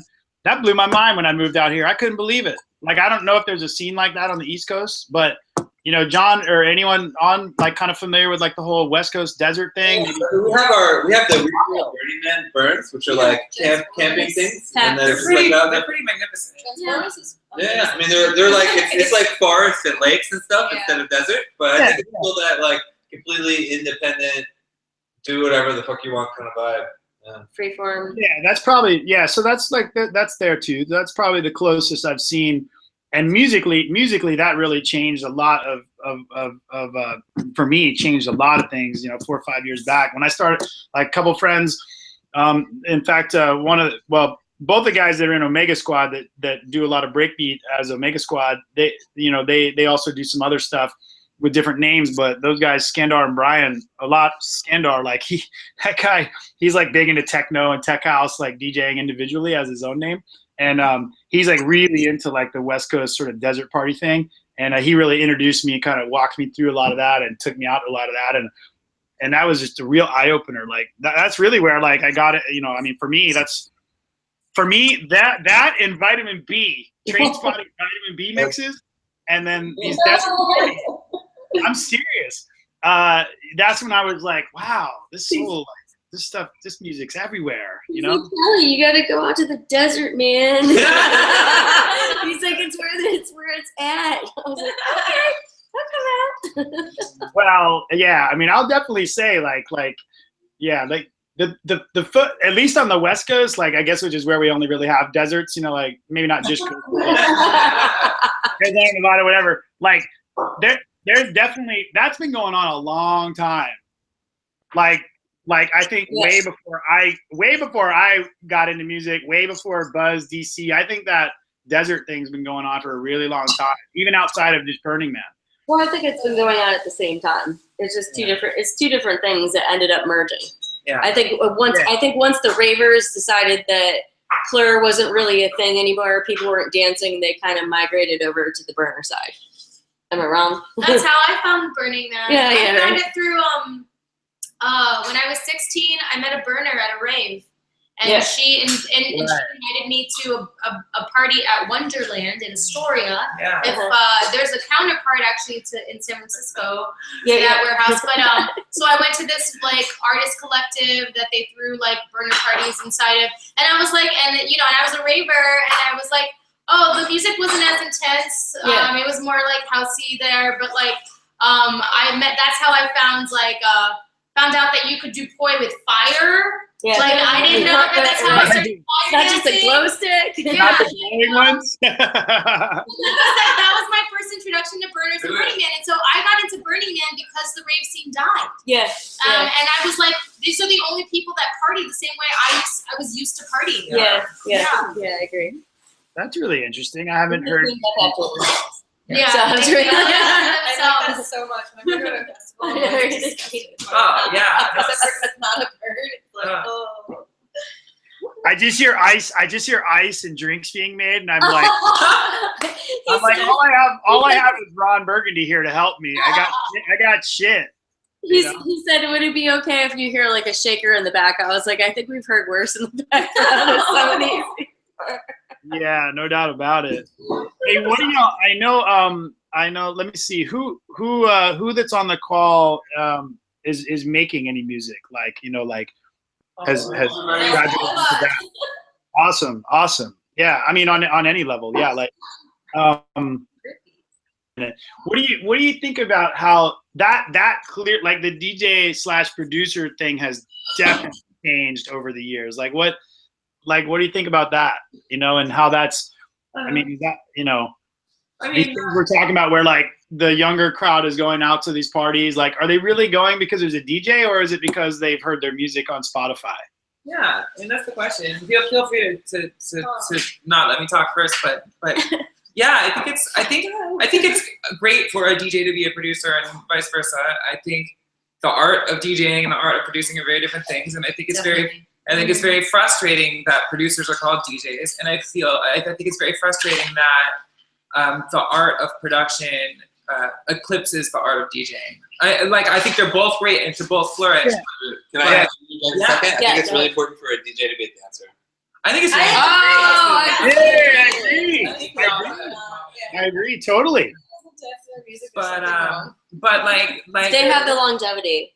Sorry, go ahead. yeah, but no, I think it's frustrating that to make it as a DJ you have to produce, which I think people should produce if they're inclined, but that you have to make it that way. And I think that was fine, yeah. Okay. And that it just makes people overlook that there is an art to playing other people's music in a sequence. I think it's a really nuanced and deep and at times profound art, and I think it's a really healing thing. And I think I could go on for days talking about it. And I think it's really sad that We only have an 8-hour limit. We only have an 8-hour no, but I think it's really sad that the world doesn't really appreciate what that is, if it ever did. I mean, there are periods and places, in history where it was appreciated, and there are subcultures where it's still appreciated. But as a cultural trend, people don't really care what a DJ does, and I don't know. There's a lot to say about it, but it's just sad that producing eclipses DJing. That's all. Yeah, I think all of us come from the DJ first background, right? Yeah. I would say that I think that like the as far as the producing, eclipsing, DJing, it really depends who you're talking about, because it's more about like promoters, festival bookers, like those are the people who care that they're producers. A lot of people who just show up to a party that don't study music or club music, they want the person who's playing is who they care about, and they will refer to producers as DJs because they actually don't know, and they're just like, this is the person that's making me dance, I'd say if anything, what I notice is more of like this kind of like cult of personality thing, that kind of where it's like this personality kind of precedes, and like that, in my opinion, kind of eclipses the music that they're producing or how they're DJing, because it looks like they've just been like they've developed this really cool branding and Yeah. they've picked up some press, and So you know, people can just be like hop on that because they think this person's really cool.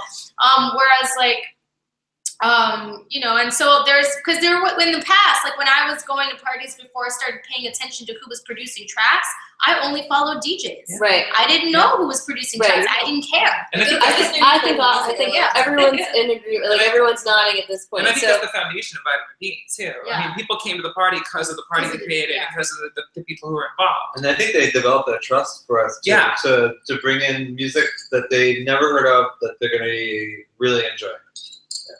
Right. So in comparison to, like, just to throw out some examples, if you know Decline, like most people would know Decline from flyers and from I playing would say different our shows. crowd. But then if you have somebody like Columbo, I think that all of us know who Columbo is. I But don't know that all of us do, but but the damn but what I'm Is on top of the Spanish producers here. but, Yeah. Well, Columbo's been around. But I'm saying that the people that go out and they go to dance, they don't know who Columbo is. We know Oh, who for sure. Columbo is For sure. because he's a producer. But I guess that's my point. Like Right. some people bring in Okay, producers. For Vitamin B, the only 2 people, maybe 3 people we've ever brought in that we get a bump in attendance for, because we get pretty much the same amount of people no matter who we book. Mhm. If it's like a local, yeah, Stan Moyers, Decline, actually Icy, and then Freestylers, we get a bump for that. Lady Wax a little bit, but pretty much anybody else at any other level, even people who are like internationally famous, we get the same attendance as if I just book a local DJ. Well, because the community cares. So it's a community. Yeah, that's Right. that's more of a community. That's what they're saying. Maybe they That's don't. definitely it. I mean, They trust us. Right, right, They right. trust us to bring good music, and they Yeah. trust our judgment to turn them on to new stuff.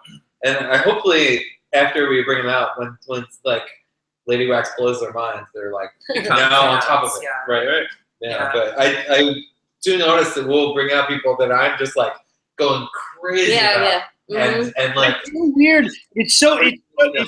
It's so weird. Let me throw out another thing along these lines of like recognition. So I think like for me, it's a, you know, I mean, I market my ass off, but it's still a weird, there's still this weird paradigm to me. And I think this probably exists with anybody that's been around longer than 5 years, is that like, it's like in order for whoever's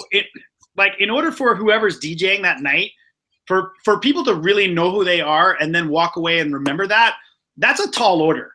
Yeah. Because a lot of people come there, and I mean, I still see it, like I'm sure you all see it, and I see it especially in the larger shows that I might play, where like, I mean, I know that maybe 10% of the people on that dance floor know who I am.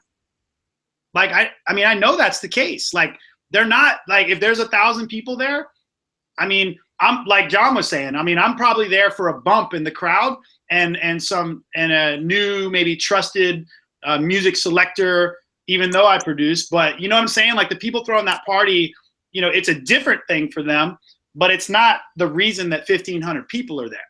Right. You know what I mean? I mean, I think we're all pretty like, you know, among us all in whatever size parties we've DJed, we're probably all pretty like realistic about that, right? It's like not totally egoist, like, oh, dude, all 500 people are here just because of me.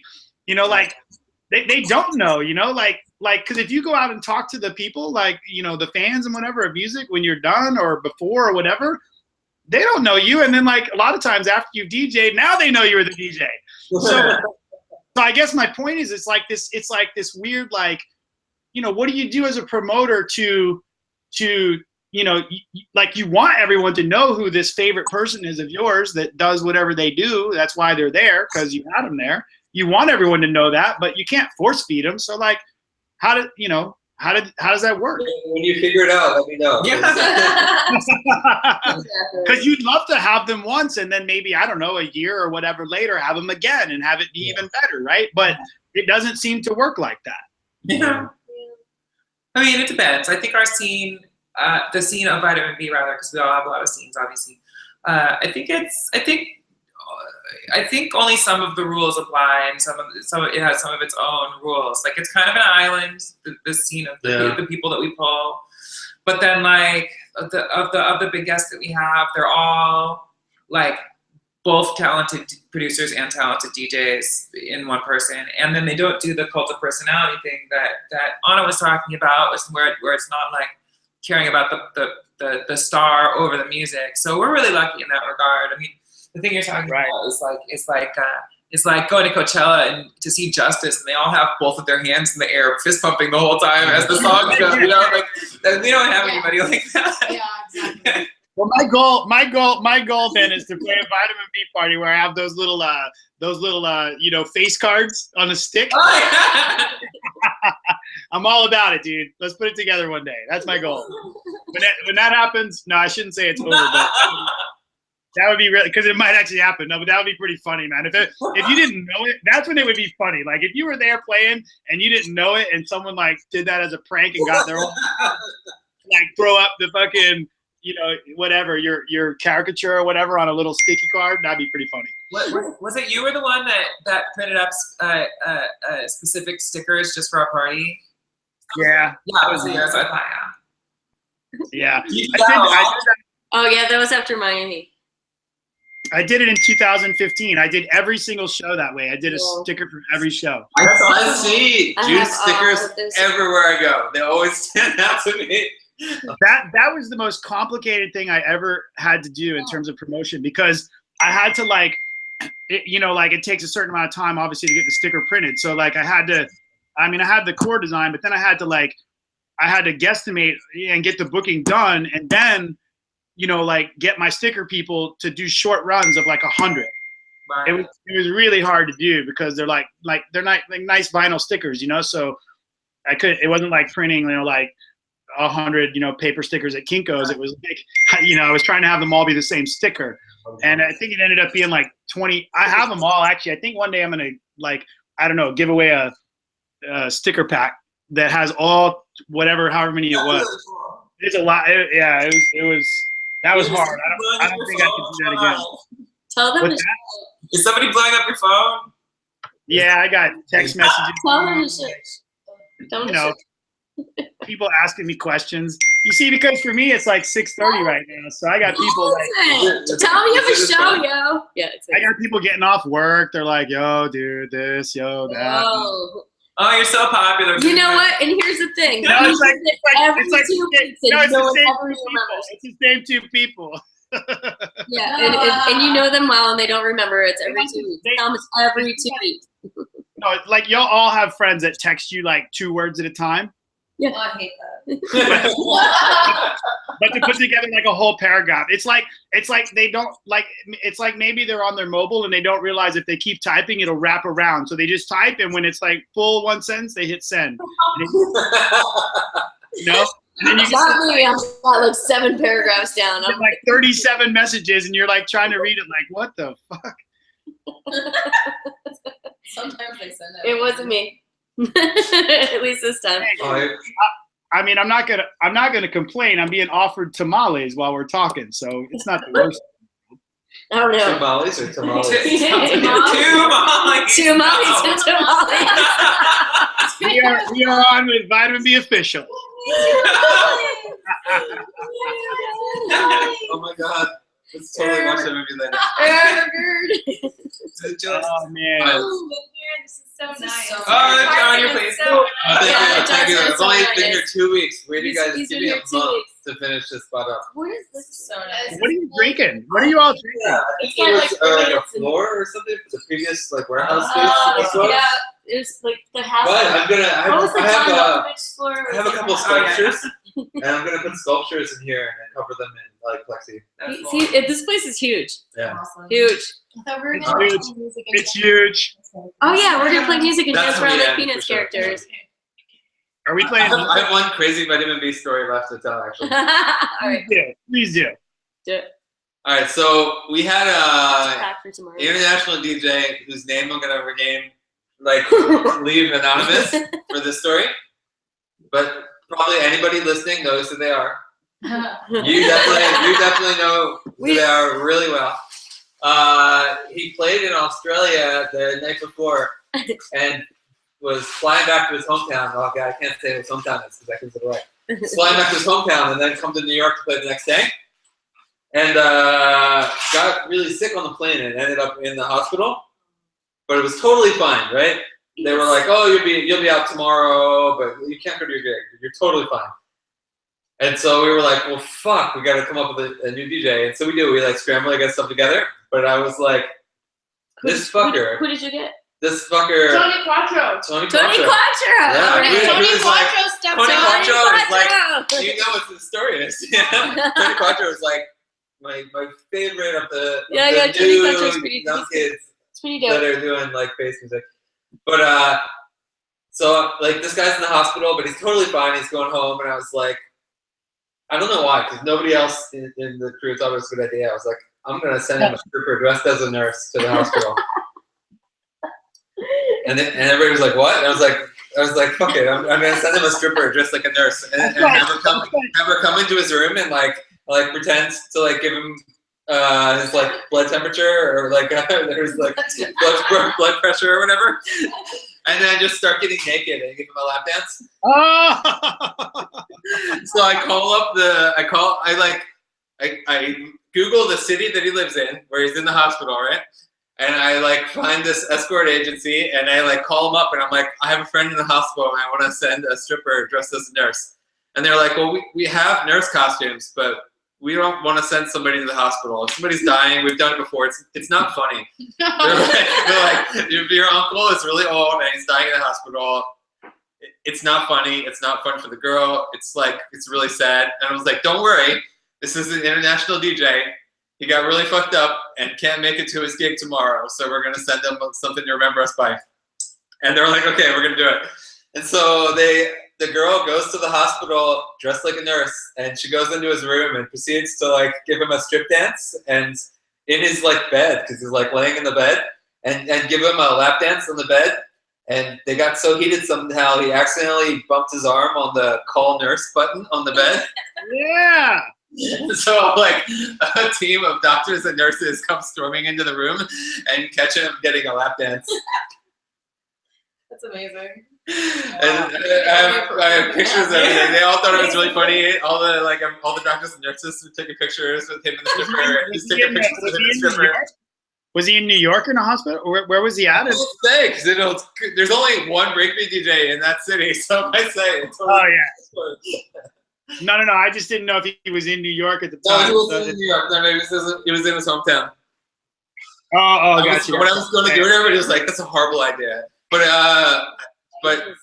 you know, I asked a whole bunch of other people in the community, a bunch of other international breakbeat DJs, if they would chip in on the cost of the stripper, and like I got like 4 other people in several countries to chip in on the cost of it. So.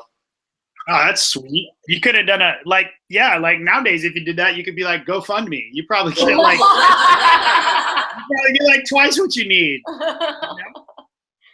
I mean, there's people that'll be like, oh, I could probably say who chipped in on it, right? Icy chipped in. Decline chipped in. Of course. Right? Yeah, Decline was like, fuck yeah. Everybody with booties on their artwork. Booty. Couple people Leave it there. Yeah, a couple people who were like, that's what we were like, no, he's sick. He doesn't need a stripper. And I was like, totally needs a stripper. That's exactly what he did. Yeah, he's paying that one forward. Hey, I gotta wait. Quick break. Y'all have breaks. I need a quick break. I'll be right back. I gotta refill. Oh. How y'all doing? How y'all doing? Great. Is it time to dance with Peanuts? It's always time to dance like that. Are these CDJs hooked up? Probably. I mean, yeah. How are you doing, Gilly? I'm good. We haven't talked about you the whole time. That's okay. It's not about me. Yeah, it is about you because you're our guest. You're playing Vitamin B. It's You're about me the right now. special guest She's our on special guest this Friday. this weekend, yeah. We talked about this already. No, barely. We didn't include. She was like hiding the whole time. That's not true. It's true. I'm shy. I'm shy. Well, she's our special guest because she's special. So she's bad the fuck ass. And we- No, I'm all red. I'm verklempt and I'm red. Hi, everyone. How's it going? Yeah, I should be done at like 12, so I'm coming right We got booked at as a crew at a party to run a room at a party in Philly for Magic Garden Party. Oh yeah, and, Magic Garden Party.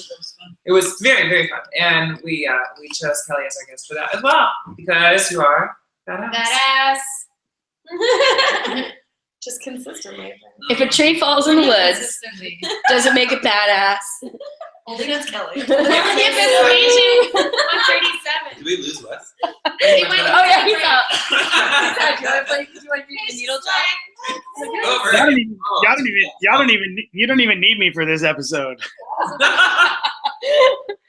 Nope. Kelly is actually a proper DJ, you know, because like she's like one of those people you can be like, do you have your USB on you? You have a flash drive on you? She always has a flash drive on you, and that is officially a professional DJ. At any point, and anywhere you see them, they will have a flash drive on. Yeah, I do. You definitely do. Before I even always carried one. Yeah. You always carried one. But I don't have I a was record like- box at all. So I we carry were. one on my key drive, but it's gonna be 2015 music. So we were at. But I have it. It's like 2015. I was at Concrete Jungle. I was at Concrete Jungle, and Anna and Valerie come up to me, and they're like, "Do you have a USB? Do you have a USB?" And I was like, "Well, yeah, I have one on my It's key." because Empress bailed. Empress bailed, and they're like, "Empress bailed. Do you have a USB?" And I was like, "Well, I have a USB." But so me and my friend Kat, we're in the corner. And we're like, "Do they just want your USB, or do they want you to play?" So we had this conversation for like 2 hours. Do they think you want? Do they want you to play, or do they just want your USB? I'm like, I don't know. And they're like, "Can you stay to the end?" And it was like 3 a.m. And who was running? And he's like, "I don't think that they want to stay open any longer." I'm like, "I'm pretty sure they do. I stayed here until freaking like 3 a.m. And yeah, it was awesome. And she played and killed it, of course. Of course. And impressed everybody. Impressed everyone. Coming up this, is it Friday or Saturday this week? Friday. always Friday. Friday. Excuse me, always Friday. Yeah, we don't want to compete with any Saturday night party. Oh, I thought to you be meant any honest. other Friday party. No. That's an interesting With point. any like, warehouse, like big crew kind of party, we just want to be a low key monthly kind of. Yeah. Is that normally like a New York thing, like a Saturday night? Yeah. I mean, yeah. I mean, Yeah. it's the big like burner fundraisers tend to be on Saturdays. It's really all about the parties, actually. 'Cause Yeah. that's like the core of the core people who allowed us to book all these people are our core burner friends who come and support us. Yeah. Like, without them, we would have never made it this far. No We doubt. would have barely made it as far as it is. And thankfully, so I mean, it's great people in our new events, but we try to diversify as much as we can, and we try to bring in just music fans and breaks fans as much as possible. But yeah, I mean, I don't think of it as a sorrowful thing. I really value diversity in all ways, and not just having burners and whatever is part of that. So. What's the I was gonna ask before I took Your off. phone. I was gonna ask about. Well, John had all the mishaps. Ding, you're done. Ding. I wanted to hear some of the other mishaps. Like someone's got to have some other mishaps, even just DJing mishaps. Come on. DJ mishaps? Oh. I mean, I'm sure I've got Well, like non-vitamin A people- stories. So many, but I can't think of a specific one. People pouring wine on your. Oh, that's horrible. But like think about it in terms of a DJ or a producer mishap. Like I don't know, that's a good one. Pouring wine and something that happens. You see your light flash We before had I a got night where there was 2 fights at Vitamin B. We've never Really? in 8 years we've had 2 fights. Same night. And they were in the same night. Was it the same person? No. And I banned the one person, but I've since, time just heals everything. Because I've since been like, oh, I'm okay, you can come back. But we had someone attack our doorman, right? Gogo got attacked by Jason Lang. No, Jason, the same person attacked both people. Attack's Gogo. Dude. I should be blowing up people's spot on Maybe that. not. It's fucking, we were such a peaceful party to have like 2 altercations in one night, and like I was DJing when it happened, so I didn't know any of this was going down. And I like step off the decks, and they're like, "So the cops are here, and you didn't talk to him because like this guy smashed his face on the cement, and there were 2 fights." Yeah. And I was like, "What the fuck?" Oh I my was god. actually PG Raiden. Ooh. I'm just kidding. Just kidding. I'm totally kidding. You've already crushed that like 7 hours And there was ago. a night where our doorman sexually harassed DJ Zink. Oh. And DJ Zink was a little bit intoxicated, so he was like backed into a corner. Oh. Yeah. And the doorman was like really aggressively going after him, and I had to like yank him and be like, "Are you okay?" Well, you and know, like, no. He's, Zink is an amazing person, and I'm lucky to have known him for a number of years. And yeah, but he's not really like in a scene like a burner scene. You know, he's a very like working class dude. Yeah. And you know, has a social background of that, and so it's just he's a very open-minded, awesome guy, but it's not his normal thing, and so I felt for him, and he, you know. It's pretty funny. It's pretty funny because that's pretty funny you said that. Like because I've only been in Burning Man 3 times now, consecutively the last 3 years, and so that's not a long time by any stretch of most people I know that have been many more times than that and involved in it. So, but it's pretty funny to me because the times I've been there, like I guess just like I don't know, like I wouldn't say I'm an outdoorsman, but I definitely have, I guess, had more outdoorsiness than I may have thought. Kind of, you know, just like tolerance for it, because I didn't find like the elements or anything like that really that big of a deal at Burning Man. But then I realized like some of the people that go, particularly when you were mentioning like UK, but particularly like some of the folks that are like really from kind of club metropolitan life, like that's what they know.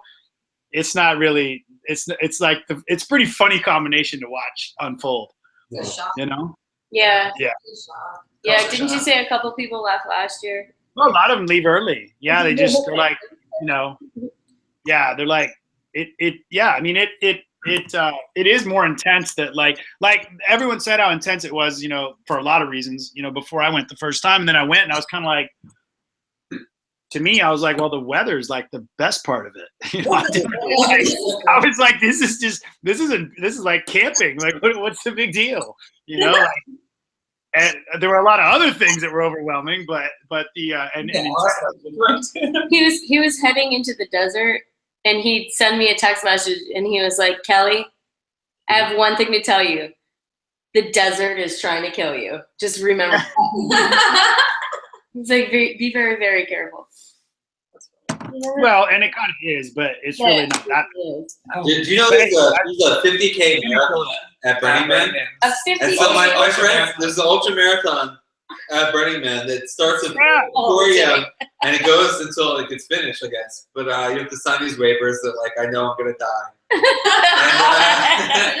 So like I accept that. That sounds like I have friends who run it every year.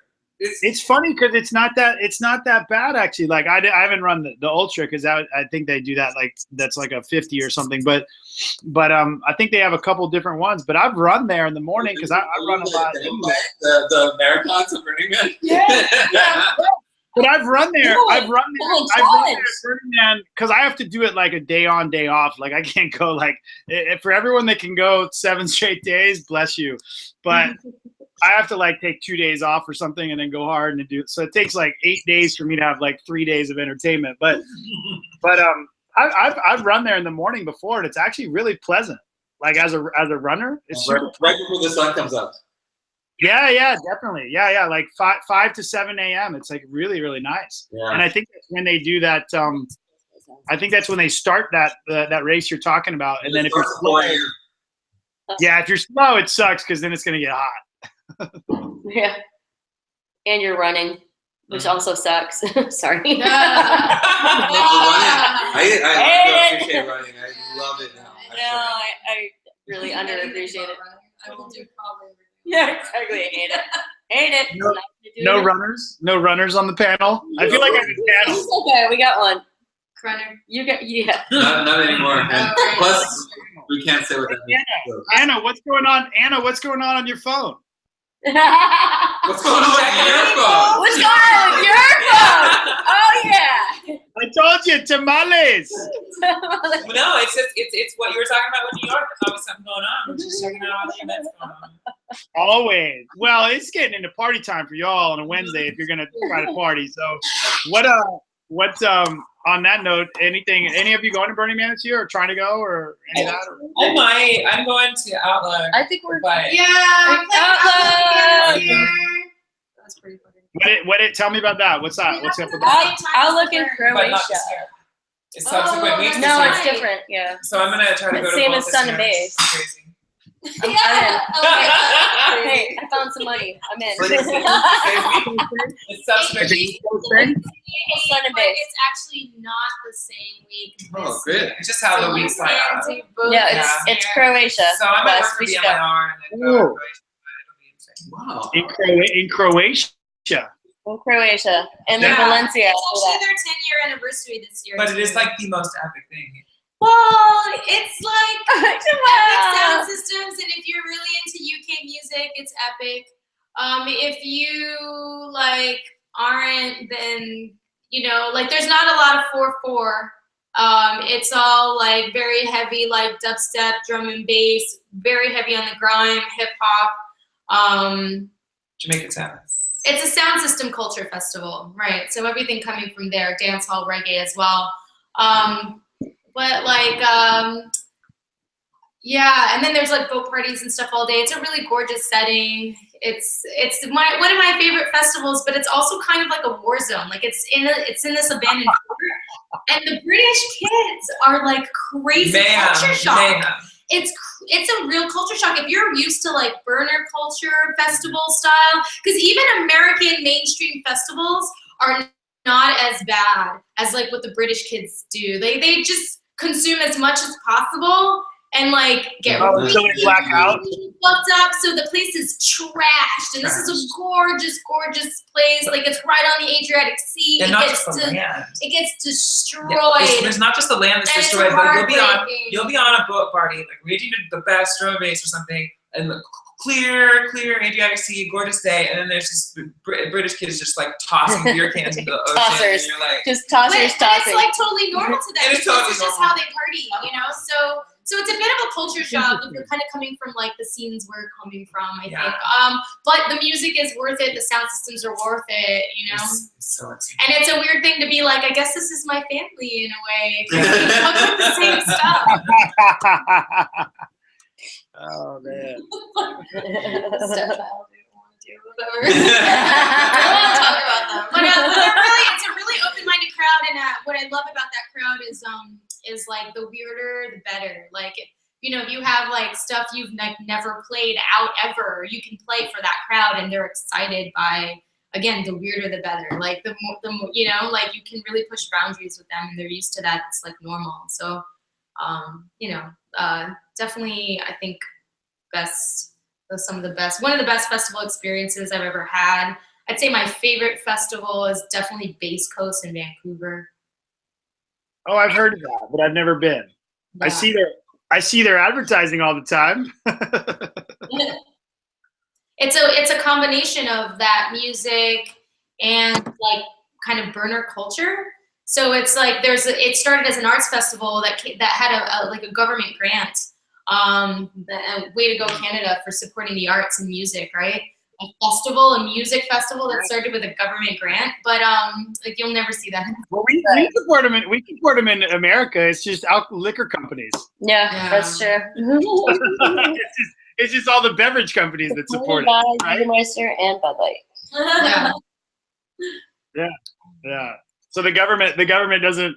I guess maybe the government's not compelled to support the arts in the same way, at least in the same maybe liberal sense, because the liquor companies try to take care of it, not in the same well-meaning way, but that's the avenue, I guess, for financing. It's crazy. Like I say that because I've seen like so many like maybe in the last like 3-4 years, like I've seen artists sponsored by Jack Daniels or whatever, like these big, like well-established, you know, obviously large company liquor brands that I would have never thought.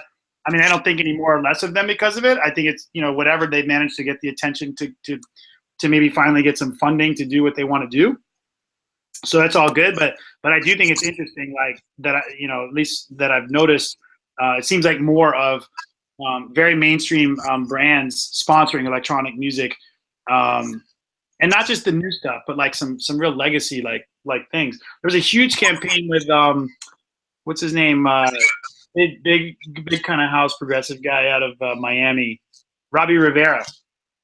You know, like yeah, like it was like him and Jack Daniels. I just thought that was what an interesting combination.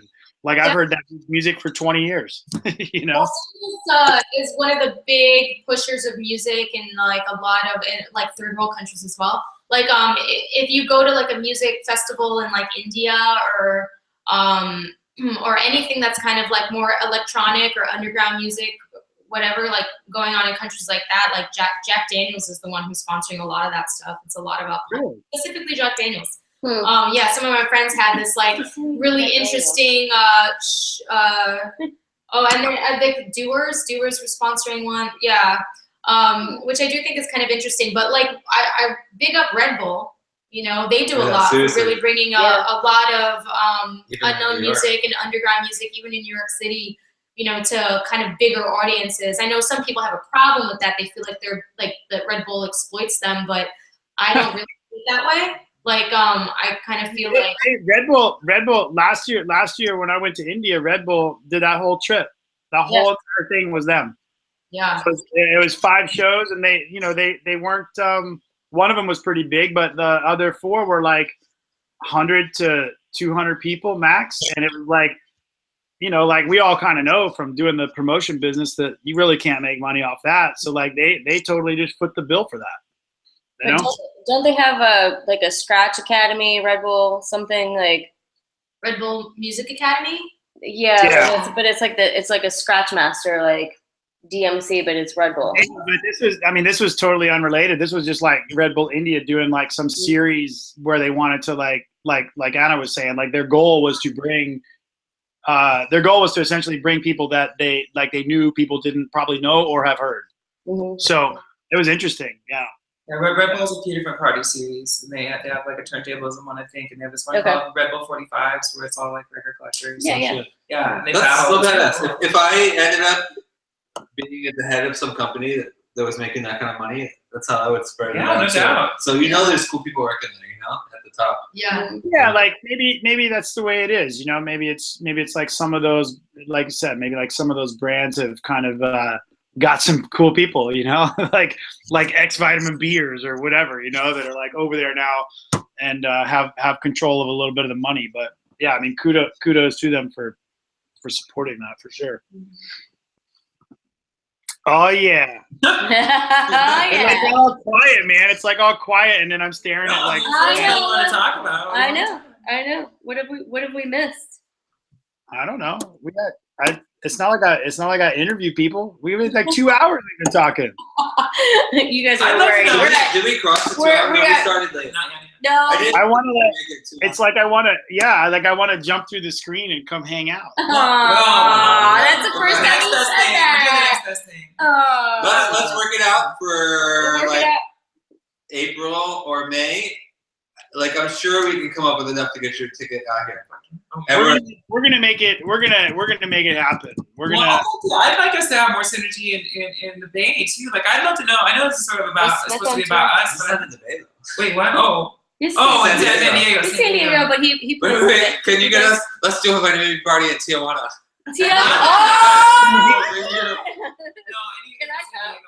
Well, whatever.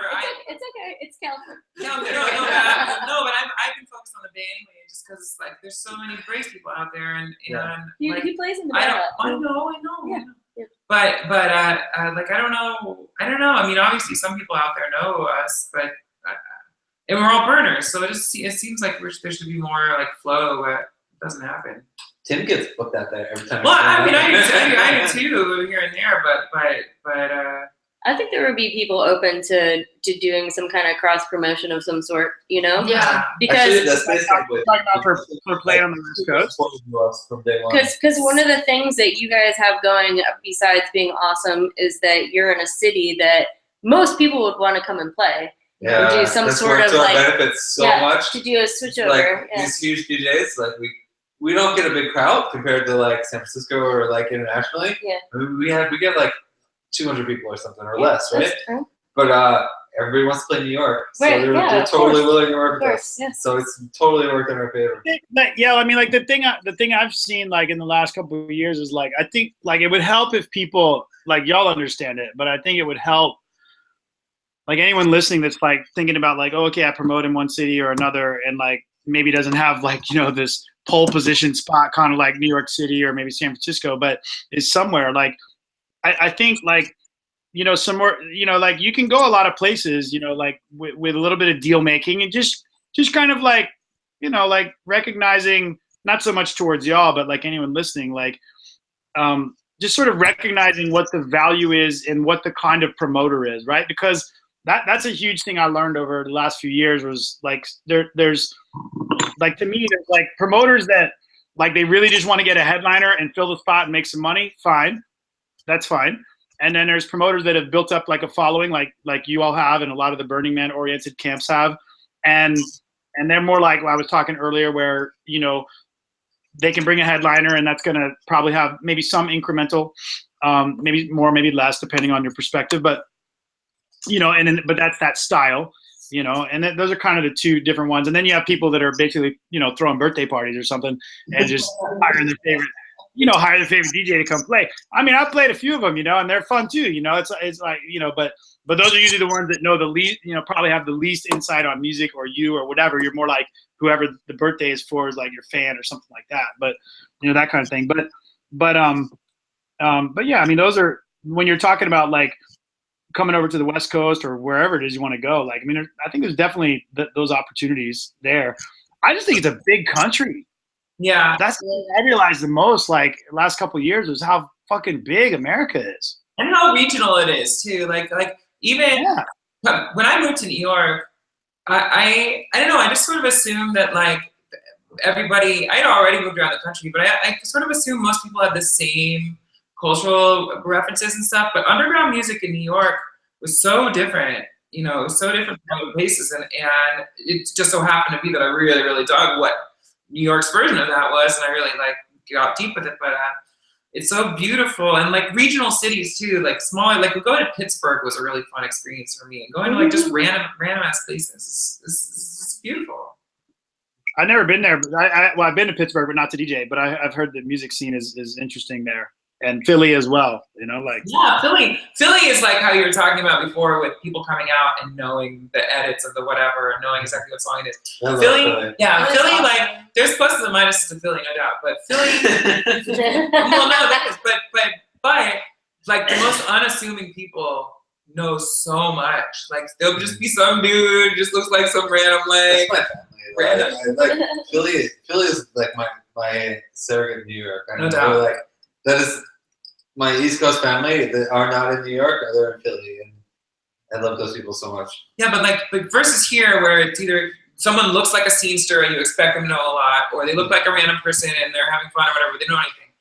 But in Philly, you'll get somebody drinking a Bud Light, looking like a trucker or something or whatever, and they're like, oh, and they go so deep with you about drum and bass, and you're like, oh yeah. No, that's totally true. That's totally true. It's like really unassuming. It's a very not pretentious way of exercising knowledge. I really. No, it's totally, and it's such a trippy experience when you go somewhere and you're used to your regional thing. Like I'm used to my regional Southern California thing, and then I'll go somewhere, like you said, and like someone will show up that's like I'm chill with. I'm happy anybody that comes to show up at shows, So we hang out and talk, and then they're like they go on with like the entire history of breakbeat or drum and bass or whatever. Saying. They know exactly what you're playing. I want to ask a question. Anna's over there, but I want to ask a question of the two of y'all. Like, their perspective on vitamin B and our scene in general and the break scene and whatever. But like, 'cause they were like attendees first. They were fans first, and then you know, gradually became part of the party. And I don't know. I just love that if you have any stories or perspective on that, and how you think it's changed, and how what your initial reaction. We knew each other for it. Okay. Okay, no. So Yeah, how did you two come into the fold? Winkles, I went to one of Winkles' like warehouse parties. It might have been like a stranded party or something. I met John. We danced together for a while. Yeah. A year later. Shout out to DJs who dance. You know what I'm Yeah, saying? DJs who dance. So we danced together. We had a lot of fun. A year later, he came up to me at something. Maybe you were playing. No, Tarquin. Oh, Tarquin's gone. okay. He was opening up for Beats Antique. Yeah. Yeah, so I went to that, and John came up to me and was like, "You're Anna Morgan," and I was like, "Yes, I am." And I didn't recognize. Like, we danced together like at this warehouse party like a year ago, and I was like, "Oh yeah." But did you eventually remember it? I did. Yeah, I totally did. Right once you said that, I remembered. Okay. And then we started hanging out. Because there's a lot of people that forget some shit after a vitamin B party. We're not talking about vitamin B party. Well, this is a discussion. I actually am pretty sober when I party, so I remember most things. So yeah, like I remember we started hanging out, going to dance classes together. We mostly went out to house music events because he was like, I don't have any friends that listen to house. Like, let's go house dancing. So we did that. But he didn't know that my preference was broken beat. And like, so what I found out like months after we had been hanging out that he threw vitamin B. Like, he didn't tell me. I had no idea. And you know what's funny is at the time when I moved back to New York, I heard about vitamin B and I had it on my list. Like in my calendar. Yeah, on my to-do list, in my calendar, first Friday of every month, I had written vitamin B. Like I was like, I need to make it to this party. I need to make it to this party. And then finally, you know, like he was like, what was it? We were talking about my partner. And I was like, well, you know, he's more like into drum and bass and da-da-da. He was like, how come I never see your partner? And I was like, yeah, he doesn't like house music. And he was like, well, maybe he would like my party. I did this party called Vitamin B. And I was like, you throw it. I've been trying to make it there. So finally, we started going to Vitamin B. And, you know, obviously that's kind of history and kept going. Because it was, again, kind of like that mix of there were a lot of burners there. So it was a very comfortable and open sort of environment. And everybody was there dancing, which is something that I miss. So it felt like an old school rave. You know, not just the music, but also the vibe. Like, and that's what turned me on, and that's why I kept going back. Was a room full of people really feeling the vibe, dancing. I wish he could be more in my life. He's like the greatest guy I know out there. Brandon, I know you're not listening because you're too busy with work. But he might be watching in retrospect. He might be watching because we're like 6 crazy people just hanging out talking on the internet. We have 4 viewers now. You wouldn't believe like the shit that he has going on. He's like he's got a full schedule. So. But he would come to Vitamin B. No, the funny thing is though What about Beat Kitty? I was gay, actually, when we met, because I said my partner, I was talking with my DJ partner who was playing. Had she known that I was straight, we might not have ever started hanging out, because you might have blown me off. I might have, probably. Yeah. I wouldn't have been as receptive. You're right. So it kind of like was fate that you thought I was gay.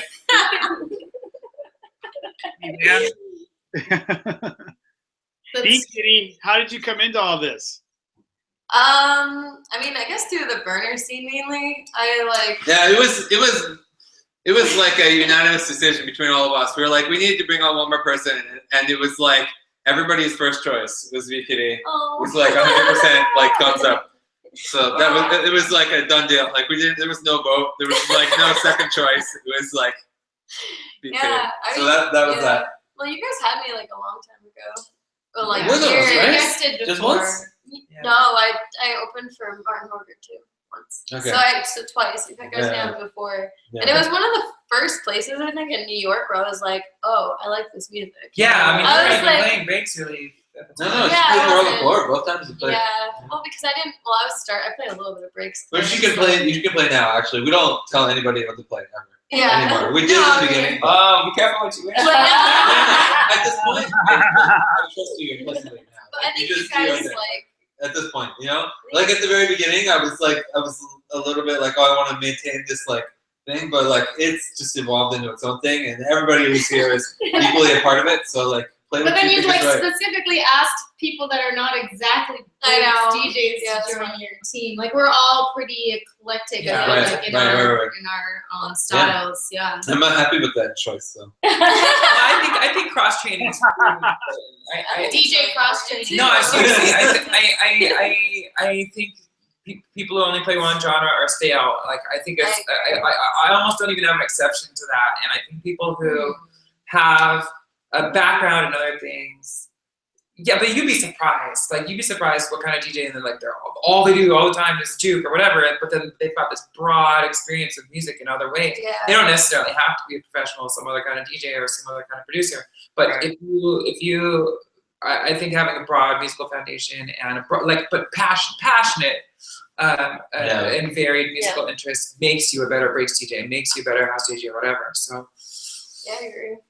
Yeah, I mean, This one is an opera singer for anybody who's I totally agree 100% with that, because like that's why I asked like way earlier if everybody was DJ first, you know, and because I am. I mean, I had some musical background before I ever even thought about DJ, but like, Dancer first, DJ second. Right. Yeah. oh, okay, all right. Right on. But I was just curious of the question. Like I think it's fine either way, but but they're definitely very different things. Like we talked about, you know, like earlier, and no doubt about it. Like, cause for me, from the production side, like I honestly can't stand to do one thing. I have to like control myself to like, you know, remember that like what dance music is and some of that sometimes, like what it means to me, you know. But you know, and like we were talking about earlier, you know, I mean, I'm aware of what maybe, you know, people are going to recognize me as, you know, maybe today or whatever, but or like you obviously know, like, you know, if you've done songs and some did really really really well and some maybe didn't for whatever reason, like you know what those are, like you know those as a producer. So, you know, like I'm realistic with that, but at the same time, it's like some of my favorite stuff that I've done has not hit the radar, really, you know. yeah, And the irony to me in that is that I've gone to shows where I've been hired to play more like what's expected, and I'll play some of that, and that actually does better than like what I thought was expected. So that's always funny for me, because as a DJ, it's more like playing, like you were saying, John, and everybody, like, you know, trusting with the crowd to make it a good party, you know. And then there's stuff that it's just funny, because like DJing is so dynamic, like you were saying, Illexxandra, and like it's dynamic, and the flow and the art to that, and so is producing. But once it's done and it's out there, there's no more changing. Yeah. It's there. That's it. That's all. Like if somebody gets that finished product, that's what they get. There's no more. Like they won't change, and that's their impression. Versus a DJ set, it's a whole different thing. So anyway, just kind of, I guess I just circled back 2 hours of conversation to the fact that DJing and producing are two different things. Well, I mean, I guess you can always put out those VIPs. If you really want to go back, you know. Is that what Did you- VIPs are? Yeah. I never put that together. Wait, the VIP mixes are like, oh, I wanted to change that one thing, I'm gonna release like an extra one. I always assumed that the VIP one was like, oh, my friends get this, and everybody else gets, this is the official release. I'm actually amazing bomb remix of it, but I'm not. And then like 8 months later, everybody else can have the VIP. that right. I never quite understood what that was. Well, I'm gonna take that. I'm gonna in my own mind, I'm gonna take that up a notch anyway. I'm gonna start releasing all the I'm gonna start releasing all the full stems and sample packs to like all my songs from over. Yeah. Fuck yeah. That's awesome. Yeah, we can get with Yeah, so yeah, I'm gonna start doing it this year. Like it's you know, it's an interesting thing. I got involved. I can't say the whole project, but anyway, there's a like a more standard producer pack project that I worked on last year and this year that's gonna come out later this year, and so that kind of got me thinking about like, you know, like, hey man, maybe I should like, you know, maybe I should go back to like some of the catalog and like, you know, there might be people like maybe I don't want to remix something, you know, like I think any producer maybe feel this way. Like maybe that song was then and I'm okay with the way it was and that was that for me.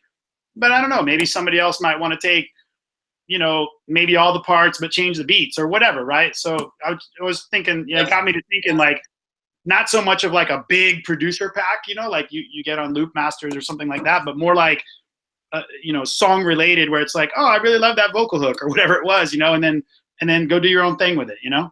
I don't know. It seems like people that are wanting to produce and have that inclination, they're getting serious enough about it where they can definitely do their own VIP remix. Yeah. Yeah, for sure.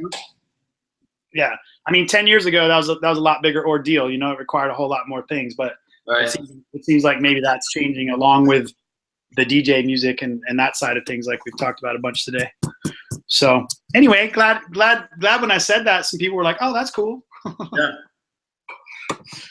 How are the tamales looking? Well, they gave up. Close. They gave up. I ran out. The dude's empty now. Wait, can I interview you for a minute now? Since we're All on right, here? it's Please. your turn. All right, so can I do a producer interview of you? Anything you want. Okay. Go for it. What is your software stack? What do you use? Well, my DAW is Ableton, 100%. Yeah. Like, I mean, I've used probably everything, but like that's my DAW of Do you choice. use hardware or do you use VSTs? What's that? Do you have hardware, like hardware synths, or do you use mostly plugins? Both. So like my go-to plugins for synths would be like Serum and Lethal. Yeah. Lethal, I gotta check out. Okay. Yeah, and Lethal Audio, and that's where I get like, you know, like, it's funny, we were talking about funk and stuff earlier, you know, and I really like I like combining them. I mean, I guess definitely I've done some stuff that was like what we would all kind of classify straight up funk, funky breaks, that kind of stuff. But more recently I've gotten into like stuff that's not released yet is like, you know, I wouldn't call it tech breaks, but it's, you know, it's definitely upbeat and heavily relying on a combination of what's probably a little bit of old school flavor, but then combined with these new sounds and capabilities, sounds, patches, presets, but also some of the custom capabilities of like Serum and Lethal Audio. Those are definitely go-to at this point. I was a huge Massive, you know, fan, and I think Massive got really great, you know, it got great traction for a lot of reasons. You know, dubstep was probably one of the biggest reasons. And a lot of the sounds that came out of it that were stock, you know, became really popular, or slight variations of them. So I think I definitely used the shit out of it. It was an easy go-to kind of thing. You know, but you know, you can't use, you know, you can't, just like a DJ, you can't play the same song, you know, every month for 5 years, right? So that kind of thing. What about plugins other than the stock Ableton plugins? Are you using the reverb from Waves or any of that stuff? Well, as far as outside of the synths and instruments, so non-instrument plugins, I actually have tried to. So I use you know, Ableton Suite and Max for Live, and I try to use all of the new stuff that they put in there. So like, if I master my own stuff, which I don't always do, but if I do, like I use a whole mastering chain that's just in Ableton using Max for Live. Mm-hmm. So if anyone's curious about that, like, wait, you can't do that. Like, you totally can. So especially like edits and VIP things and stuff like that, where it's not something you're going to put out for sale, you know, that kind of thing. And your budget, you know, is a little bit lower to get it mastered or whatever, or you just want to learn it yourself. There's a guy that does a course from a mastering house called Zeitgeist out of Germany, and they have an Ableton only. It's an Ableton in the box mastering course. And so if you want to get more information than you ever probably dreamed of about mastering. If you don't know anything about it at all yet, and you're an Ableton person, I definitely recommend go check it out.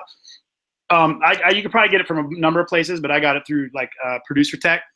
So I watch a lot of their stuff. And then let's see, on the outboard stuff, I don't know if that answered your question or not, but but on the outboard stuff, that's where my roots were from. That's where I started, was all outboard and MIDI gear, so that's where I started, and I still can't let go of it. But fortunately, there's some pretty good, some of those synth companies that I really enjoyed in the beginning and kind of learned things from have done some pretty good things over the last 5-10 years.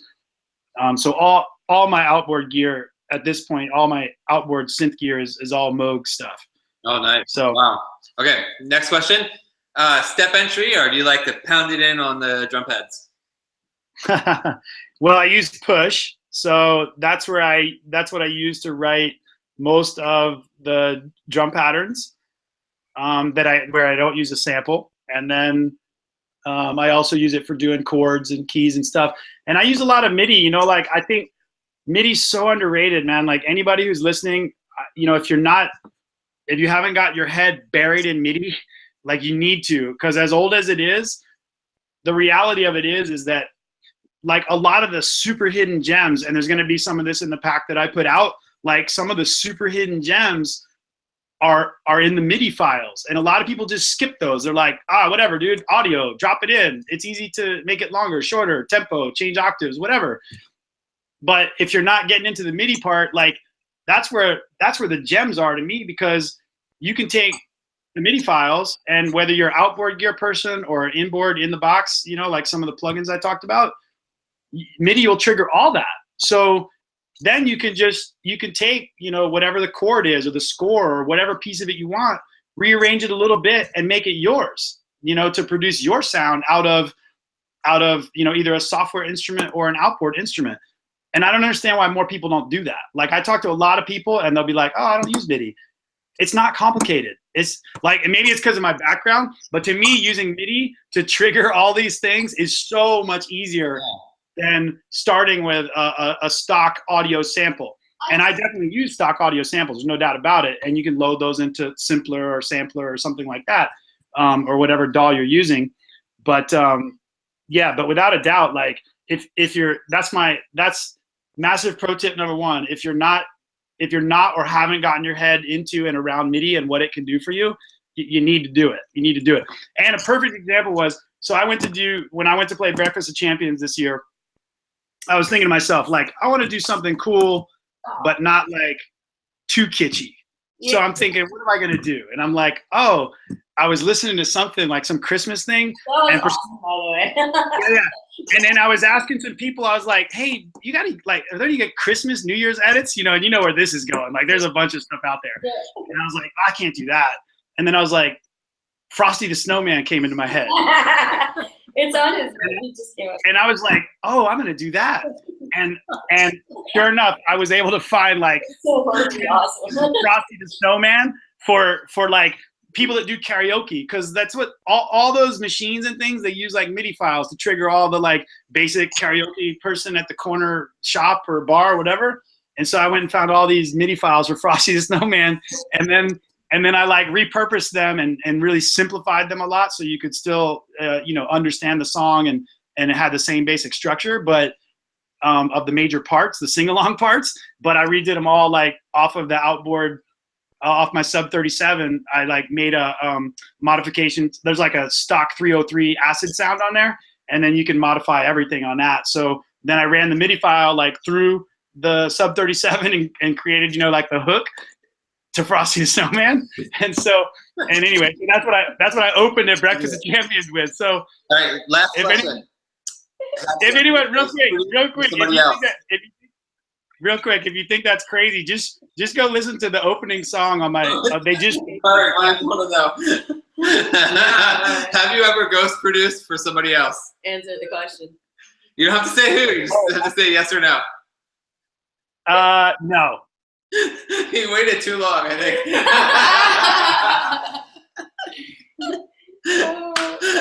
Okay, That's it. I'm out of questions I can think of. Any other production questions anyone can think of to ask? I mean, just nitpicky stuff. I don't know if it's interesting for the thing. Like, what do you use Ableton stock reverb? Because I don't get a lot of mileage out of it. I mean, I use everything Ableton stock that I can.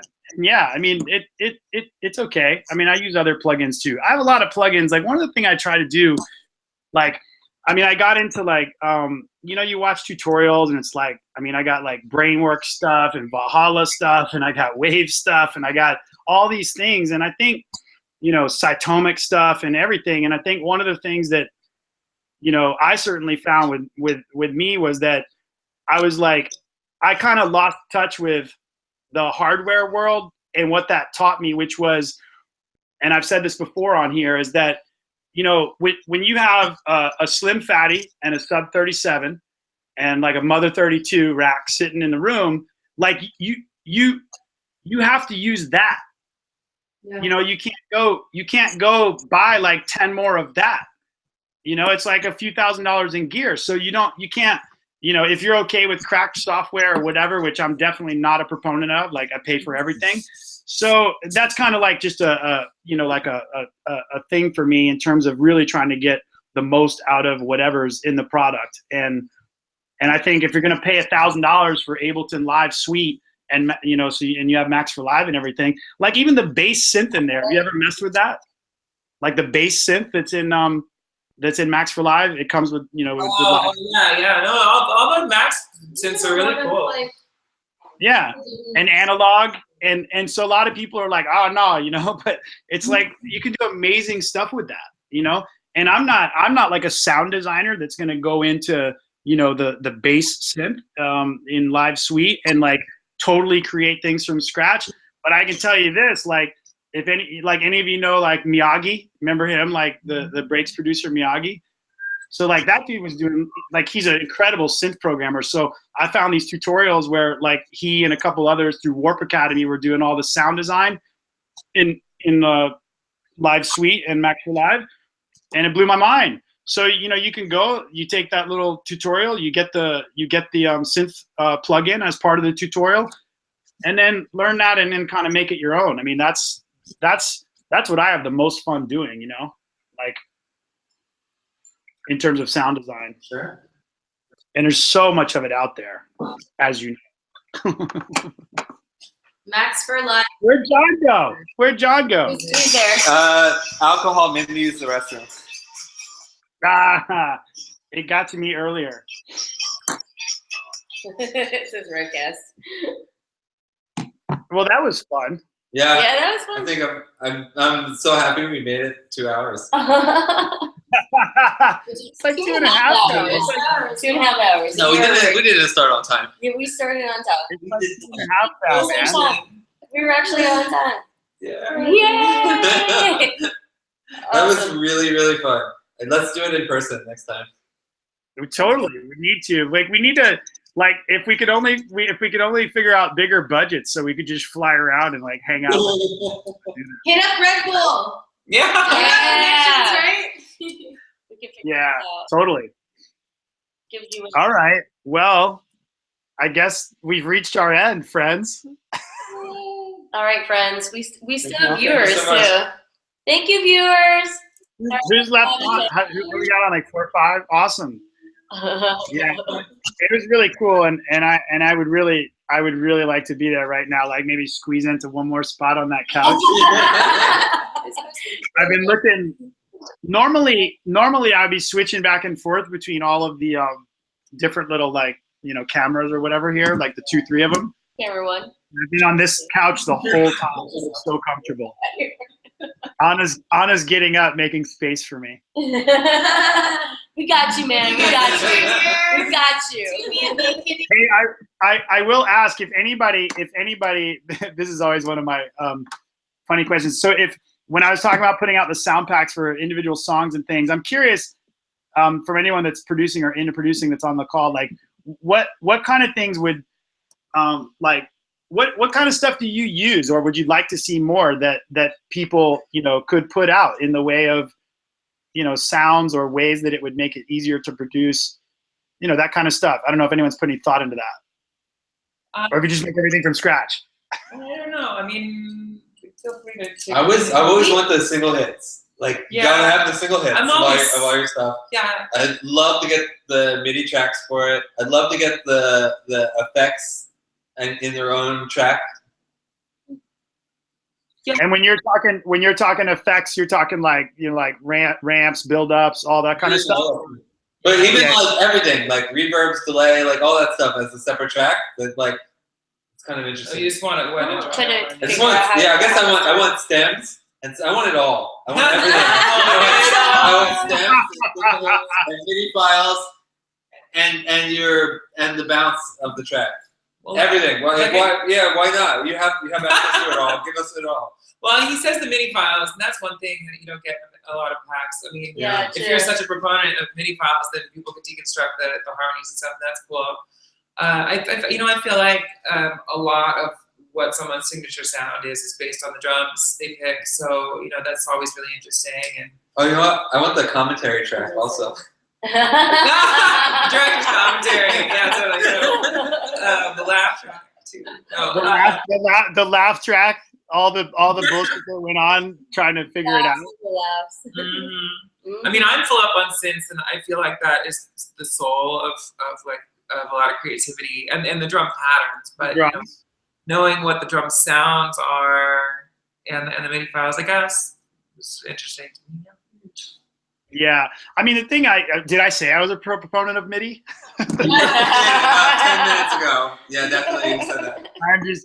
I'm just kidding. Yeah, it's hard to pass by that discussion without it, because like I have so much fun with that in here, even my own things, because like you could just take just switch the instrument, and all of a sudden like some MIDI file that you thought was like garbage, it becomes this gem, and you're just like, oh, check that shit out. You know, like just ways that, like in a way that's almost a creative palette, I guess. You know, it's like mixing colors in a way that you can't do if you're stuck with that. But anyway, they will definitely have, especially after this conversation, they will definitely have the original song. They will definitely have at least 10 like full stems for the whole track. So at least 10, you know, of the sub tracks and buses, and then including effects, and then that's like the full stems part. And then I'm gonna put a bunch of drum hits and like stabs and FX stabs, and then I'm gonna put the other unique thing I'm gonna do, which I think is kind of unique, is I'm gonna take, for people that may not be into like utilizing those things, I'm gonna I've taken the entire length of the track and broken it into 8-bar loops, and so I've done the same 10 stems that I would give. I've done all those in 8-bar loops across the whole entire length. So if you're an Ableton person, this makes sense to you, because if you work in the session view, which is like super fun for me, in terms of like making music, then you could, in fact, what I'm going to do is I'm going to take all those 8-bar loops and put them in the Ableton session view and give that project with the pack, so that like somebody who maybe doesn't know anything about producing at all or whatever, but just has like the Ableton Lite, you know, you could just hit those scene buttons and basically work through the song, and it would play, you know, for the most part, it would play like the original song. You got issues with levels and things, but I don't know. Anyway, that's right now what I'm thinking it's going to be. So it sounded like I had a thumbs up. Yeah, oh, that's so cool, man. I like 100% and behind that. That's super cool. I wish more producers would do that. Yeah. We've talked about that in a couple of our meetings too, just saying that maybe people don't know where to start. You know, there's so much, you were talking about this last week, how, like, people just don't know where to start. With something like that, you can at least get the progression and understand it. Oh, yeah. I'm really interested in a producer's philosophy on the form of their song. Yeah. And so that informs that. And, you know, there's also a discussion of like sample-based things versus someone composing music, and a lot of people don't make that transition. That's why the MIDI files are very important.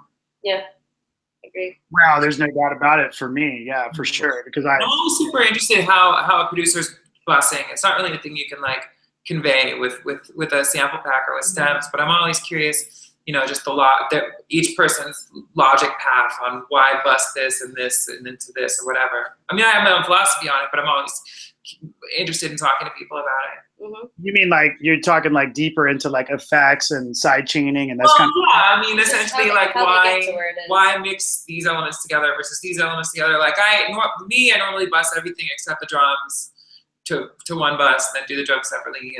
But everybody does things differently. So I don't think that there's one person that everyone starts out to follow. Everybody has their own way. They either learn on their own or they've got a mentor, and it's all different.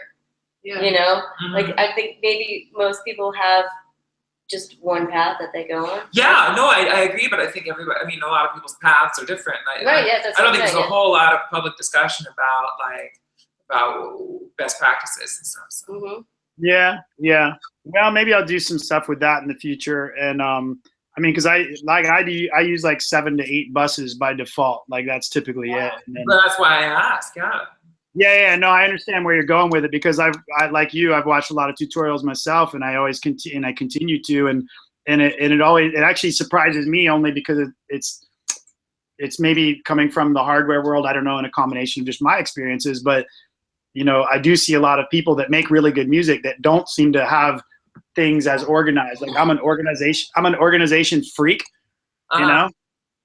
So yeah, for me, like things are super organized, and so like I don't have a lot of chaos to like my Ableton projects and stuff. Except 7 buses. What's that? Except 7 buses is a little chaotic. Yeah. I mean, it's organized, but deep level work.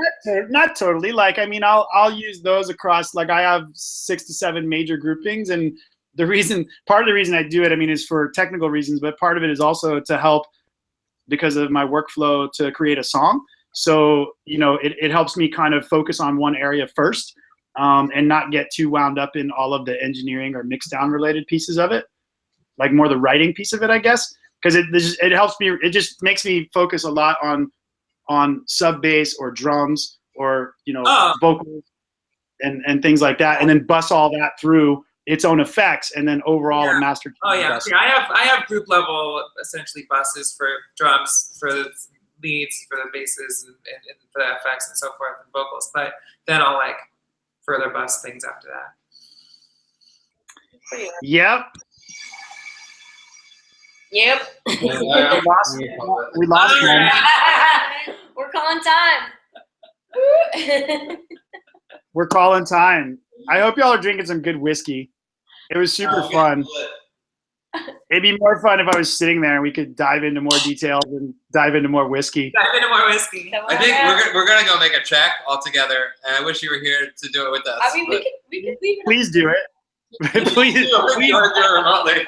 You've got all the computing power possible right there. Just get down to business. You should see his desk. He's got an elevated desk. Yeah, I have a like it's not hydraulic.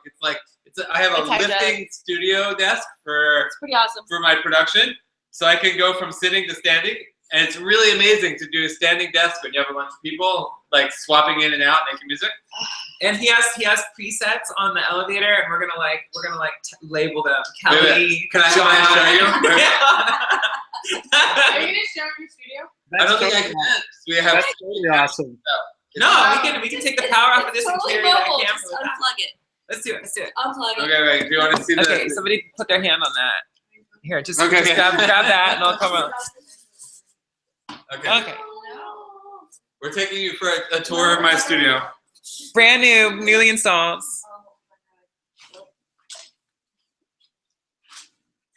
We're going all the way. Oh, there's more than one room. Oh, dude, there's tons of rooms. Okay, are you ready for this? It's What huge. can we see here? It's there. Can we see everything? Yeah, it's coming. It's there. Oh, look Okay, at okay, are you ready for this? I'm ready. Oh. Dude.